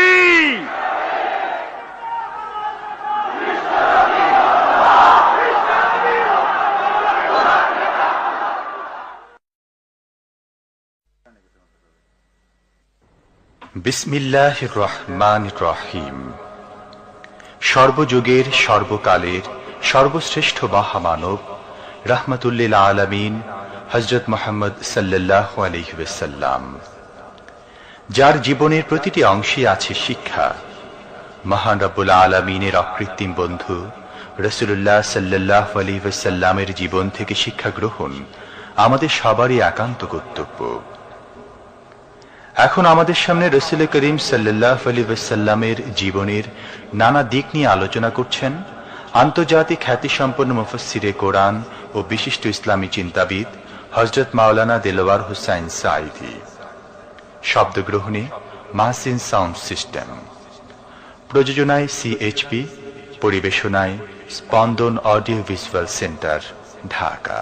আল্লাহ রাব্বুল আলামিন বলেন মা ইয়ানতিকু আনিল হাওয়া ইন হুয়া ইল্লা ওয়াহিয়ুন ইউহা। আমার নবী নফসকে অনুসরণ করে, প্রবৃত্তিকে অনুসরণ করে কোনো কথা বলেন না। আমার নবী যেটা বলেন সেটা হলো ওহী। আমি যা বলতে বলি তাই তিনি বলেন।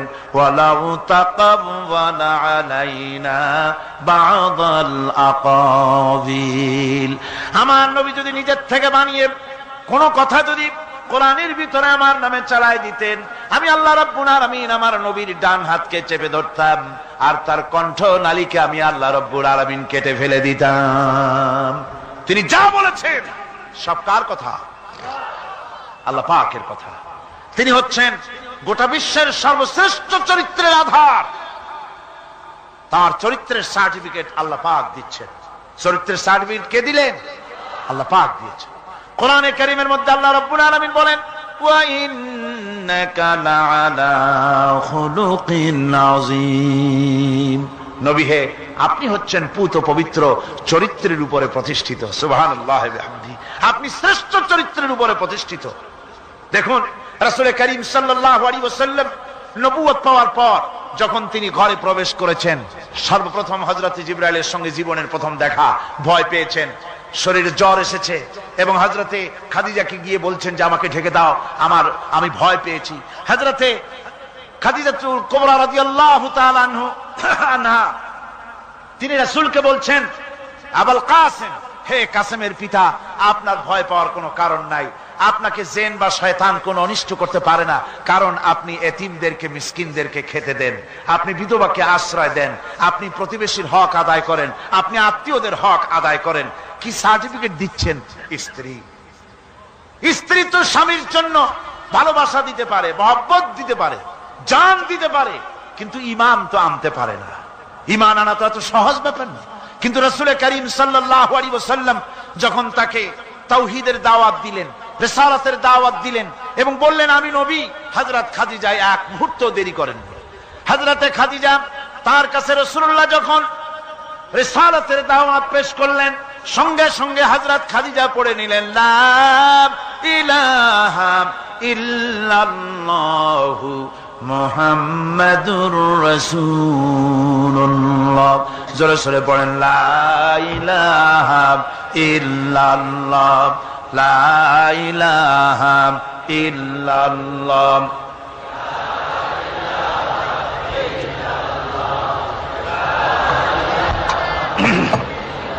মহব্বতের সাথে জোরে সোরে পড়েন লা ইলাহা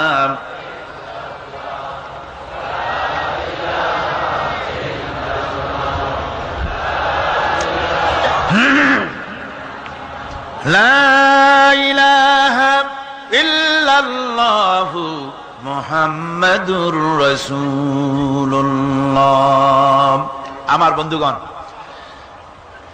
রাসূল করিম সাল্লাল্লাহু আলাইহি ওয়াসাল্লামের উপরে স্ত্রী ঈমান আনলেন। খাদেম ছিলেন হযরতে যায়েদ। খাদেম তো তার প্রভুর জন্য জান দিতে পারে, মাল দিতে পারে, মহব্বত করতে পারে, সব পারে। খাদেম ঈমান আনতে পারে না, যেহেতু খাদেমের কাছে তার সাহেবের ইনস এন্ড আউট, তার ভেতর বাইরে সবকিছুই পরিষ্কার থাকে। হযরতে রাসূলের খাদেম ছিলেন হযরতে যায়েদ। হযরত যায়েদ তার উপরে যখন 15 বছর খাদেম ছিলেন রাসূলুল্লাহ, হুজুর যখন তার কাছে দাওয়াত পেশ করলেন, যখন রিসালাতের দাওয়াত পেশ করলেন, তাওহীদের দাওয়াত দিলেন, খাদেম যায়েদ একটু চিন্তা করলেন না, সাথে সাথে পড়লেন লা ইলাহা ইল্লাল্লাহু মুহাম্মাদুর রাসূলুল্লাহ। রাসূলের বন্ধু ছিলেন হযরত আবু বকর সিদ্দিক রাদিয়াল্লাহু তাআলা আনহু। 20 বছরের বন্ধু। কত বছরের বন্ধু? 20 বছর। 20 বছর বসে একজন বন্ধু আর একজন বন্ধুকে চিনতে মোটেই কিছু বাকি থাকে না। হযরত আবু বকর রাদিয়াল্লাহু তাআলা আনহু তার কাছে যখন রাসূলুল্লাহ নবুয়তের দাওয়াত পেশ করলেন, হযরতে আবু বকর রাদিয়াল্লাহু তাআলা আনহু এক মুহূর্ত দেরি করেন নাই, বলেছেন আপনার চরিত্র নবুয়তের চরিত্র। আগেই বুঝতে পেরেছি সাধারণ মানুষের চরিত্র এমন হতে পারে না। তিনিও কালেমা পড়ে মুসলমান হয়ে গেলেন। সাহাবায়ে কেরাম রাসূলের প্রতি এই মহব্বত, এই শ্রদ্ধা তারা পোষণ করেছেন। নবী তার চরিত্র দিয়ে মানুষের সামনে নিজেকে প্রকাশ করেছেন। তার চরিত্র দুই রকম ছিল না, চরিত্র একরকম ছিল। ব্যক্তিগত চরিত্র আর পারিবারিক চরিত্র দুরকম না। তার ব্যক্তিগত যে চরিত্র ওইটাই ছিল তার ঘরের চরিত্র, যেটা ছিল ঘরের সেটাই ছিল বাইরের। হযরত আয়েশা সিদ্দিকা রাদিয়াল্লাহু তাআলা আনহা সাহাবীদের প্রশ্নের জবাবে বলেছেন রাসূলের চরিত্র হচ্ছে কোরআন। রাসূলের চরিত্র কি? কোরআন। রাসূলুল্লাহ এই পৃথিবীতে কেন আসছেন? আসার কারণ হলো তিনি হচ্ছেন আদর্শ। আল্লাহর নবী বলেছেন লাকাদ কানা লাকুম ফি রাসূলিল্লাহি উসওয়াতুন হাসানাহ, তোমাদের জন্য গ্রহণযোগ্য মহত্তম আদর্শ হতেছে তোমাদের রাসূল। তোমাদের রাসূলের ভিতরেই তোমাদের আদর্শ রয়েছে। তার কাছ থেকে তোমরা আদর্শ গ্রহণ করো। তিনি এতিমের আদর্শ, শিশুর আদর্শ, কিশোরদের আদর্শ, যুবকের আদর্শ, তরুণের আদর্শ, বৃদ্ধের আদর্শ, পিতার আদর্শ, নানার আদর্শ, স্বামীর আদর্শ, সেনাপতির আদর্শ, শ্রমিকের আদর্শ, রাষ্ট্রপ্রধানেরও সকলের জন্য আদর্শ। যেই যুগে বেহায়াপনার উলঙ্গপনা দিয়েছিল সমাজ ভর্তি, আল্লাহর ঘর তাওয়াফ করে নারী আর পুরুষেরা উলঙ্গ হয়ে, সেই যুগে রাসূলুল্লাহ যখন কাবা শরীফ রিকনস্ট্রাকশন হচ্ছিল, পুনর্নির্মাণ হচ্ছিল, তখন তিনি বহন করছিলেন পাথরগুলি মাথায় করে।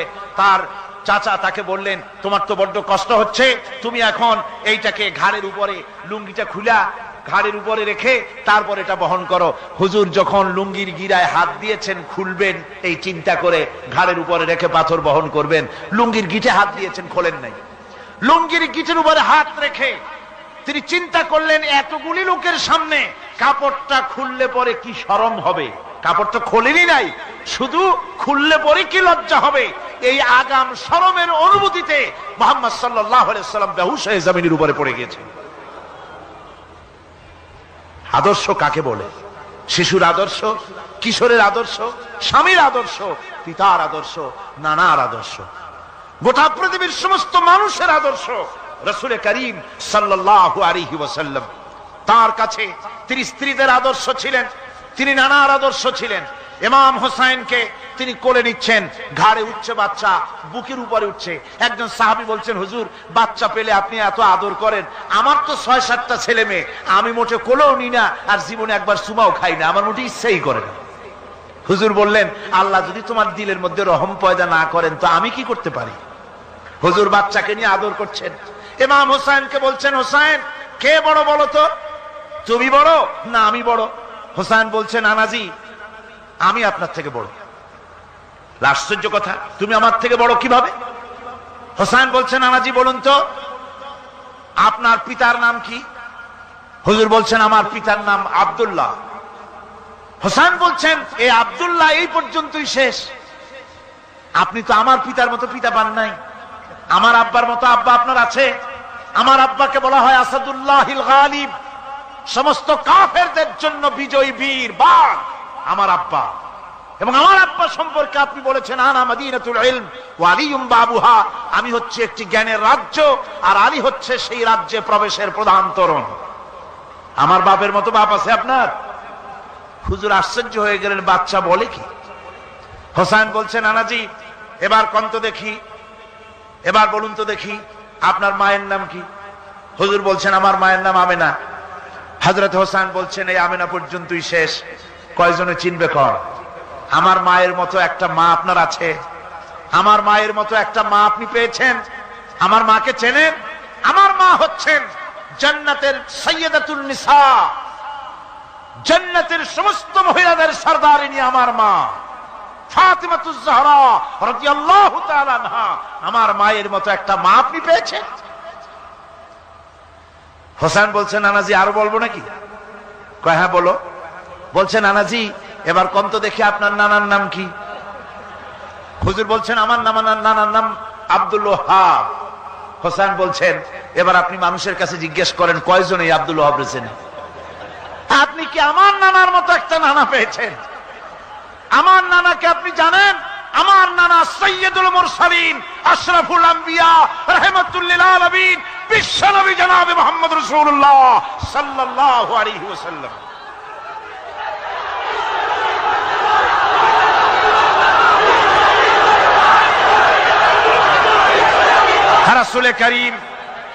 রাসূল করিম সাল্লাল্লাহু আলাইহি ওয়াসাল্লাম হোসেনকে বুকের সাথে জড়িয়ে ধরে হোসেনের ঠোঁটের উপরে, তার চিবুকের উপরে, তার গণ্ডদেশে, তার কপলে বারবার চুমো খেতে লাগলেন আর বললেন, নানা আমি আজকে তোমার সামনে হেরে গেলাম। সুবহানাল্লাহি ওয়া বিহামদিহি। কি আদর করতেন তিনি বাচ্চাদেরকে। রাসূলুল্লাহ রাস্তা দিয়ে যেতেন আর বাচ্চারা খেলাধুলা ছেড়ে রাসূলের কাছে ছুটে আসতো। একবার তো রাসূলুল্লাহ একটা বাচ্চার মাথায় হাত বুলিয়ে খেলা ছেড়ে দিয়ে ছুটে আসছে। হুজুর তাকে জিজ্ঞেস করলেন, তোমার সাথে যে পাখিটা থাকতো সেই লাল পাখিটা কই? ছেলে তো কেঁদে ফেললো। ছেলে বলে ফেললো যে আপনি বিশ্বনবী, আমি একটা ছোট্ট মানুষ, আমার পাখির খবর আপনি রাখেন। সুবহানাল্লাহি ওয়া বিহামদিহি। রাসূলুল্লাহ তার চরিত্র দিয়ে মানুষকে জয় করেছিলেন, মহব্বত দিয়ে। তরবারি দিয়ে ইসলাম প্রতিষ্ঠিত হয় নাই, ইসলাম এসেছে মহব্বত দিয়ে, উদারতা দিয়ে, ভালোবাসা দিয়ে। তরবারি দিয়ে ইসলাম বিজয় হয় নাই পৃথিবীর বুকে। পিতামাতার প্রতি ভালোবাসা ইসলামের এক মহান শিক্ষা, যা দেখতে পাওয়া যায় রাসূলুল্লাহ সাল্লাল্লাহু আলাইহি ওয়াসাল্লামের চরিত্রে। আল্লাহ রাব্বুল আলামিন বলেন, وقل لهما قولا كريما। মা বাবার সঙ্গে সম্মানজনক কথা বলো, খবরদার বেয়াদবি করবে না। আর মা বাবার জন্য, তাদের জন্য আমি আল্লাহ রাব্বুল আলামিনের কাছে দোয়া করো, রব্বিরহামহুমা কামা রাব্বায়ানি সাগীরা। পড়েন সবাই, রব্বিরহামহুমা কামা রাব্বায়ানি সাগীরা। আল্লাহ রাব্বুল আলামিন শিখায় দিলেন বান্দারে, তোর মা বাপের জন্য আমার কাছে দোয়া কর, আয় আল্লাহ আমার মা বাপ যেমন ছোট্ট বেলায় আমাকে স্নেহের কোলে লালন পালন করেছে, মাবুদ গো আমার মা বাপকে তোমার রহমতের কোলে লালন পালন করো। আল্লাহ শিখাই দিচ্ছে। হাদিস শরীফ এসেছে, হুজুর বসে আছেন মসজিদে নববীতে, সাহাবায়ে কেরাম বসা, এক বৃদ্ধা মহিলা প্রবেশ করেছেন মসজিদে, হুজুর তাকে দেখে দাঁড়ায় গেলেন। মহিলা আসার পর নবীজি নিজের গায়ের চাদর বিছিয়ে দিলেন। মহিলা চলে যাওয়ার পর সাহাবায়ে কেরাম জিজ্ঞেস করলেন, হুজুর একজন সাধারণ মেয়ে লোকের জন্য হুজুর নিজের চাদর বিছাইলেন, বুঝলাম না ফজিলত কি, চিনলাম না মেয়ে লোকটাকে। হুজুর বলেন, সাহাবীরা চাদর তো ভালো, হক তো আদায় করতে পারি নাই, চিনতে পারো নাই, তোমরা বুঝতে পারো নাই। আমি দুনিয়া আসার পর আমার মায়ের দুধ আমার কিসমতে তেমন হয় নাই, আমি আমার মায়ের যত্ন তেমন পাই নাই, স্নেহ আদর তেমন পাই নাই। যার বুকের দুধ খাইয়া, যার কোলে কাখে চড়ে আমি বড় হয়েছি, ইনি আমার সেই দুধ মা হযরতে হালিমাতুস সাদিয়া। বন্ধুরা, মা যদি বেঁচে থাকে, রাত্রে বাড়ি গিয়ে পায়ে ধরুন, বলেন মা অন্যায় করেছি, জীবনে বহু বেয়াদবি করেছি, আমার মাফ করে দাও। বিশ্বাস করুন, মা বাপের যদি খেদমত করেন, মা বাপ যদি রাজি থাকে, রিজকে, খাদ্যে, টাকায়, ইজ্জতে জীবনেও কষ্ট হবে না। বিপদে অবিচলতার মুক্ত প্রতীক বিশ্বনবী মুহাম্মদ সাল্লাল্লাহু আলাইহি ওয়াসাল্লাম। সর্ব অবস্থায় আল্লাহর উপর ভরসা করে ধৈর্য ধরার ক্ষেত্রে তিনি স্থাপন করেছিলেন এক অনন্য দৃষ্টান্ত। হিজরতের ঘটনা তার প্রকৃষ্ট উদাহরণ। আমার ভাইয়েরা, বিপদে অবিচলতা আমাদেরকে পয়গম্বরেরা শিক্ষা দান করেছেন।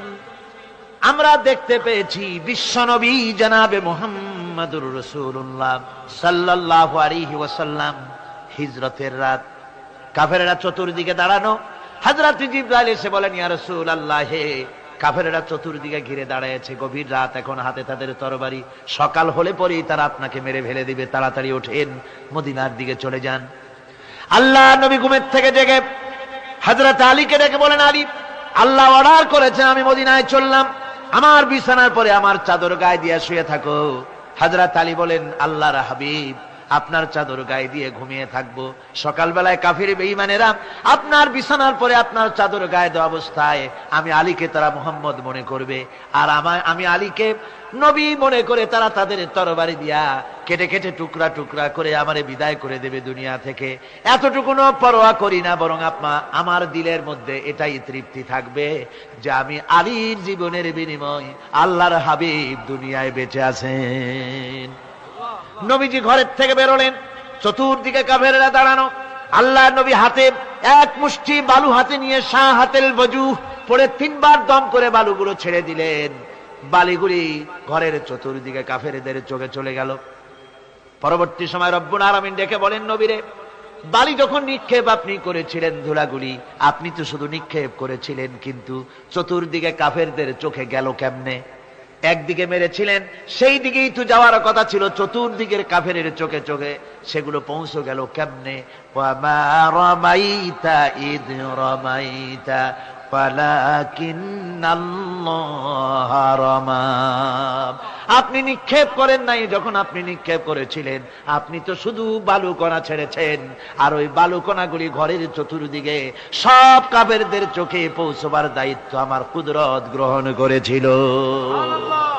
আমার ভাইয়েরা, নবীজি বিপদে, এতগুলি শত্রু তরবারি নিয়ে তিনি বিপদে ধৈর্য হারা হন নাই। আস্তে করে ঘরের থেকে বেরিয়ে হযরত আবু বকরের বাড়িতে গিয়ে হাজির। দরজায় গিয়ে আওয়াজ দিলেন, আবু বকর। অমনি দরজা খুলে গেল। লাব্বাইক ওয়া সাদাইক। হুজুর বলেন, আবু বকর রে, একটা ডাকে কেমনে সাড়া দিলে? তুমি কি ঘুমাইছিলে না? হযরত আবু বকর বলেন, হুজুর আপনি বলেছেন আমাকে নিয়ে হিজরত করবেন, আমি মনে মনে চিন্তা করেছি না জানি কত রাত্রে নবীজি আসেন, উঠতে যদি আমার দেরি হয়ে যায়, নবীজি যদি দরজার কাছে দাঁড়ায় দাঁড়ায় আমারে ডাকাডাকি করে আর আমি যদি ঘুমায় থাকি, তাহলে আল্লাহর নবীর সঙ্গে বেয়াদবি হয়ে যাবে। এই মনে করে বিছানায় না ঘুমাইয়া আপনার গলার আওয়াজ শোনার জন্য এই দরজার সঙ্গে পিঠ লাগাইয়া লাগাইয়া দাঁড়াইয়া ঘুমাচ্ছিলাম। আল্লাহর নবী হযরত আবু বকরকে সঙ্গে করে নিয়ে চললেন মদিনার দিকে, উল্টা পথে রওনা করলেন। বারবার কাবা শরীফের দিকে তাকাতে লাগলেন। বুখারী শরীফে এসেছে, নবীজি বারবার কাবার দিকে তাকিয়ে বলতেছেন, রে কাবা, বড় আশা ছিল তোর কাছে থাকবো, তোর খেদমত করব, কিন্তু তোর নিষ্ঠুর সন্তানেরা তোর কাছে আমারে থাকতে দিল না রে। আল্লাহ নবী মিসফালা দিয়ে জাবালে কেদোয়ার উপর দিয়ে চলে গেলেন জাবালে সুরে। গুহার কাছে যখন গিয়েছেন, হযরত রক্ত হয়ে গেল। হযরত আবু বকর রাদিয়াল্লাহু তাআলা আনহু বলছেন, হুজুর আর উপায় নাই, দিন হয়ে গেল, এখন বুঝি ধরা পড়ে যাব, ওই গুহার মধ্যে গিয়ে আশ্রয় নেই। তবে আপনি দাঁড়ান, গুহার ভিতরে পাহাড়িয়া গুহা, বিচ্ছু থাকতে পারে, সাপ থাকতে পারে, আমি আগে ঢুকি, যদি কোনো হিংস্র প্রাণী থাকে আমার উপর দিয়া আঘাত হয়ে যাক, আল্লাহর নবী হেফাজতে থাকুক। হযরত আবু বকর রাদিয়াল্লাহু তাআলা আনহু গুহার ভিতরে নামলেন, নেমে গুহা সাফ করে হুজুরকে ডাকলেন। হুজুর তাশরীফ ফরমালেন গুহার মধ্যে। হুজুর বলেন, আবু বকর হেঁটে হেঁটে কষ্ট হয়ে গেছে, তুমি বসো, তোমার উরুর উপরে মাথা রেখে আমি একটু ঘুমায়ে যাই। আল্লাহর হাবিব ঘুমায়ে গেলেন। হযরত আবু বকর লক্ষ্য করে দেখেন চতুর্দিকে অনেকগুলি গর্ত দেখা যায়। এই গর্ত থেকে সাপ আসতে পারে, বিচ্ছু আসতে পারে মনে করে নিজের গায়ের চাদর ছিঁড়ে ছিঁড়ে গর্তগুলি বন্ধ করা শুরু করে দিলেন। কয়েকটা গর্ত বন্ধ করার মতো চাদর আর নাই, পাও দিয়ে চেপে ধরলেন। এক পাহাড়িয়া বিষধর সাপ বেরোবার জন্য চেষ্টা করে বেরোবার পথ খুঁজে না পেয়ে হযরত আবু বকরের পায়ের উপরে দংশন করেছে। বিষের যন্ত্রণায় হযরত আবু বকরের চোখ থেকে পানি দরদর করে পড়ছে। রাসূলুল্লাহর ঘুম ভেঙে গেল। আল্লাহর নবী তাকে বলেন, আবু বকর চোখে পানি কেন? বাড়ির কথা বুঝি মনে পড়ে গেছে? হযরত আবু বকর বলেন, ইয়া রাসূলুল্লাহ, আল্লাহর নামে কসম করে বলি, যেই দিন আমি ঈমান এনেছি ওই দিন থেকে আমার মা বাপ, আমার কোলে আমার সন্তান, আমার স্ত্রী, আমার জায়গা জমি ঘর বাড়ি, এমনকি আমার নিজের আত্মার চাইতে হুজুর আপনারে ভালোবাসি বেশি। তাহলে কাঁদো কেন? হযরত আবু বকর বলেন, হুজুর বাড়ির জন্য কাঁদি না, ছেলে পেলের জন্য কাঁদি না, সাপে দংশন করেছে, যন্ত্রণায় কাঁদতেছি। আল্লাহ নবী সঙ্গে সঙ্গে মুখ থেকে থুতু বার করে যন্ত্রণার জায়গায় লাগাই দিলেন। সঙ্গে সঙ্গে যন্ত্রণা বন্ধ হয়ে গেল। হুজুর বললেন, আবু বকর প্রথম যখন তোমার এই আঘাত করেছিল সাপে, আমাকে কেন তাড়াতাড়ি বলো নাই? এতক্ষণ তো তোমার কষ্ট হতো না।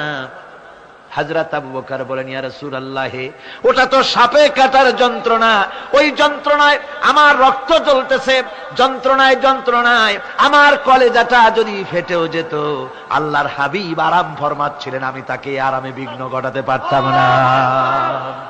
আমার ভাইয়েরা, হযরতে আবু বকর হযরতে রাসূল দুজন বসে আছেন। এমনি সময় কাফের বেঈমানেরা খুঁজতে খুঁজতে জায়গা মতো এসে গেছে। একজনে বলে ভিতরে আছে, আর একজনে বলে নাই। পায়ের যদি থাকবে তাহলে মাকড়সায় জাল বুনালো কি করে, পাখি ডিম পেড়ে বসে আছে কি করে, তাদের সন্দেহ হতে লাগলো।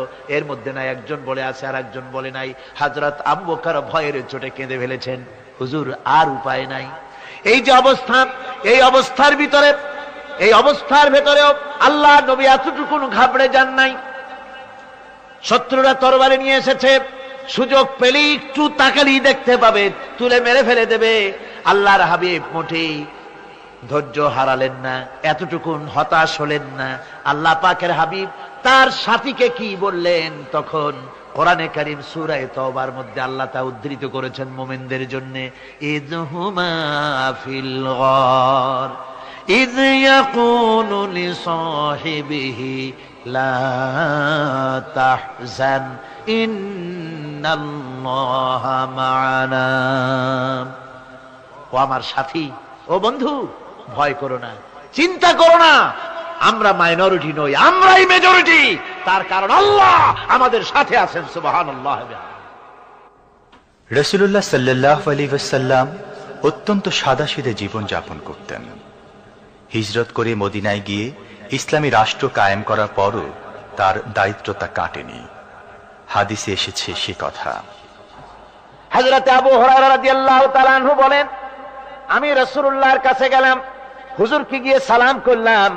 আল্লাহর নবী সালামের জবাব দিলেন, কিন্তু দেখতে পেলাম মুখ নড়ে, আওয়াজ বের হলো না। কারণ কি? কাছে গিয়ে দেখি নবীজি ক্ষুধার যন্ত্রণায় কথা বলতেছেন, আওয়াজ বেরোতেছে না। এত ক্ষুধা লেগেছে আল্লাহর নবীর। 2-4 দিন চলে গেছে, খাবার নাই। রাসূলুল্লাহ সমস্ত গনিমতের মাল, যাকাত সদকার মালগুলি, খাদ্য দ্রব্যগুলি দুহাতে বিতরণ করেছেন। নিজের পেটে খাবার নাই, মানুষকে দিতেছেন। দিতে দিতে এশার নামাজ পড়ে নবীজি ঘরের মধ্যে প্রবেশ করে হযরত আয়েশা সিদ্দিকা রাদিয়াল্লাহু তাআলা আনহাকে ডেকে বলেন, আয়েশা রে, সারাদিন কষ্ট করেছি, দারুণ ক্ষুধা লেগেছে, তাড়াতাড়ি করে কিছু খাবার আমারে এনে দাও। হযরত আয়েশা হুজুরের ক্ষুধার্ত শ্রান্ত ক্লান্ত চেহারার দিকে তাকাইয়া হযরত আয়েশা কেঁদে ফেলেছেন। হযরত মা আয়েশা কাঁদেন আর বলেন, ইয়া রাসূলুল্লাহ, হে আল্লাহর নামের কসম করে বলি, আমি আয়েশার ঘরে কোনো পানি ছাড়া কোনো খাবার নাই। এই ছিল রাসূলের আদর্শ। হাদিস শরীফে এসেছে, আল্লাহর নবী বলেন, তোমরা যদি রাষ্ট্রীয় ক্ষমতায় যাও, বাড়ি না থাকলে সরকারি খরচ একটা বাড়ি নিতে পারো। তোমার যদি যানবাহন না থাকে, সরকারি খরচে যানবাহন নিতে পারো। ছেলে মেয়ের কাপড় চোপড়, লেখাপড়া, শিক্ষা, চিকিৎসার জন্য যদি না থাকে, তাহলে তুমি সরকার থেকে নিতে পারো। কিন্তু এর থেকে এক চুল পরিমাণ যদি পাও বাড়াও, সরকারের মাল জনগণের মাল, এর থেকে প্রয়োজনের বাইরে যদি তুমি নিজের জন্য নিতে থাকো, কিয়ামতের দিন আল্লাহর দরবারে চোরের কাতারে তোমারে দাঁড়ানো লাগবে। দুনিয়ায় যত সম্মান পাও না কেন, কিয়ামতে আল্লাহর দরবারে কিসের কাতারে দাঁড়াবে? চোরের কাতারে দাঁড়াতে হবে। রাসূল পাক সাল্লাল্লাহু আলাইহি ওয়াসাল্লাম এমন এক সমাজ কায়েম করেছিলেন। আমার হতাশাগ্রস্ত ছাত্ররা, যেসব ছাত্ররা সমাজতন্ত্র তোমরা করো, যারা সমাজতন্ত্র করতে হতাশাগ্রস্ত হয়েছে, এখন যাব কোথায় বলে হতাশ হয়ে গিয়েছো তোমরা, আমরা তোমাদেরকে দাওয়াত দেই, কোরআনের মাহফিল থেকে দাওয়াত দেই, ফিরে আসো। হতাশ হওয়ার কোনো কারণ নাই। লেনিন মরার, ও মরে গেছে। কার্ল মার্কস মরার, মরে গেছে, পচে গেছে, গলে গেছে, দুনিয়া থেকে শেষ হয়ে গিয়েছে। আল্লাহর নবীর নেতৃত্ব, সূর্য যতদিন উঠবে আর ডুববে, নবীজির নেতৃত্ব শেষ হবে না। ওই নেতৃত্বে আসো, রাসূলের নেতৃত্ব মেনে নাও, কোরআনের শাসন মেনে নাও, তাহলেই শান্তি পাবে তোমরা।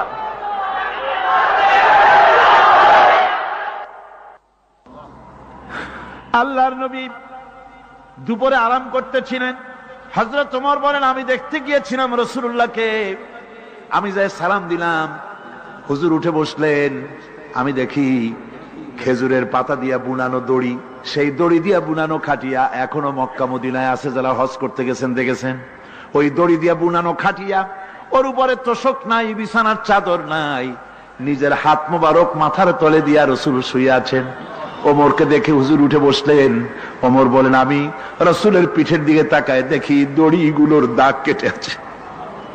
আমি সহ্য করতে পারলাম না, আমি শিশুর মতো ডুকরে কেঁদে উঠলাম, বললাম, ইয়া রাসূলুল্লাহ, এই পৃথিবীর কাফির বেঈমানেরা এত শান্তি করলো দুনিয়ায়, আর আল্লাহর হাবিবের পিঠে দড়ির দাগ বরদাস্ত করতে পারছি না।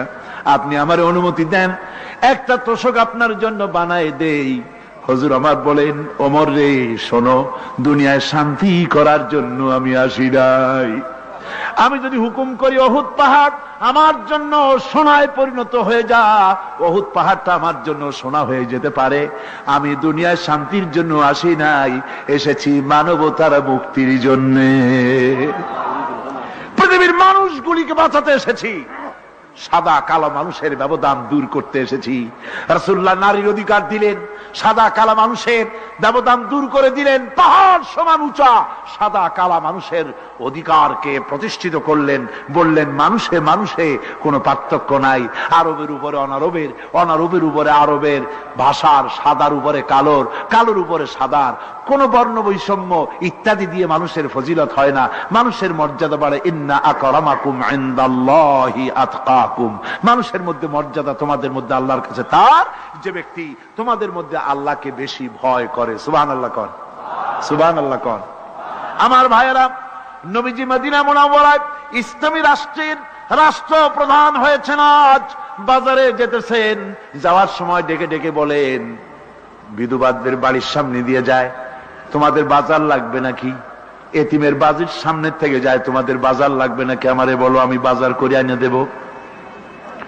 নিজের পেটে খাবার নাই, দুয়ারে দুয়ারে খাবার পৌঁছে গেছে, খাবারের অভাব নাই, মানুষ খাওয়া পেয়েছে, পড়া পেয়েছে, চুরি ডাকাতি বন্ধ হয়ে গেছে।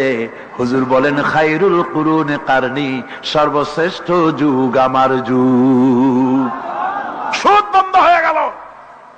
রাসূলুল্লাহ বললেন সুদ আর চলবে না, হারাম। সুদ বন্ধ হয়ে গেল। হুজুর ব্যাংক চালু করে দিলেন। ব্যাংকের নাম হলো বাইতুল মাল। কি নাম হলো? এই ব্যাংক যেদিন রাসূলুল্লাহ উদ্বোধন করেন, আল্লাহ নবী বাইতুল মাল ব্যাংক উদ্বোধনের দিনে যে বক্তৃতা করলেন, বুখারীতে সেই বক্তৃতা লেখা হয়ে গেল।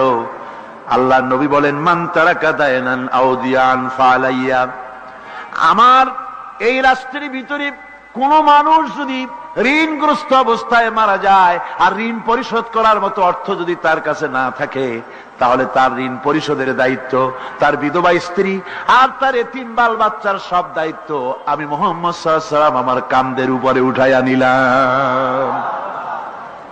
এমন সুন্দর রাষ্ট্র চালু হয়ে গেছে, মানুষ খাবার পেয়েছে, পড়ার পেয়েছে। বুড়োরা যাদের কাজ নাই, বুড়ো মানুষ কাজ করতে পারে না, তারা বসে বসে খাবারের ব্যবস্থা হয়ে গেছে।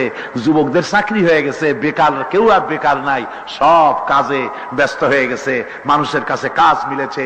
কৃষক তাদের উৎপাদিত পণ্যের সঠিক মূল্য পাচ্ছে, শ্রমিক শ্রমের মর্যাদা পাচ্ছে, শ্রমিক মর্যাদা পাচ্ছে।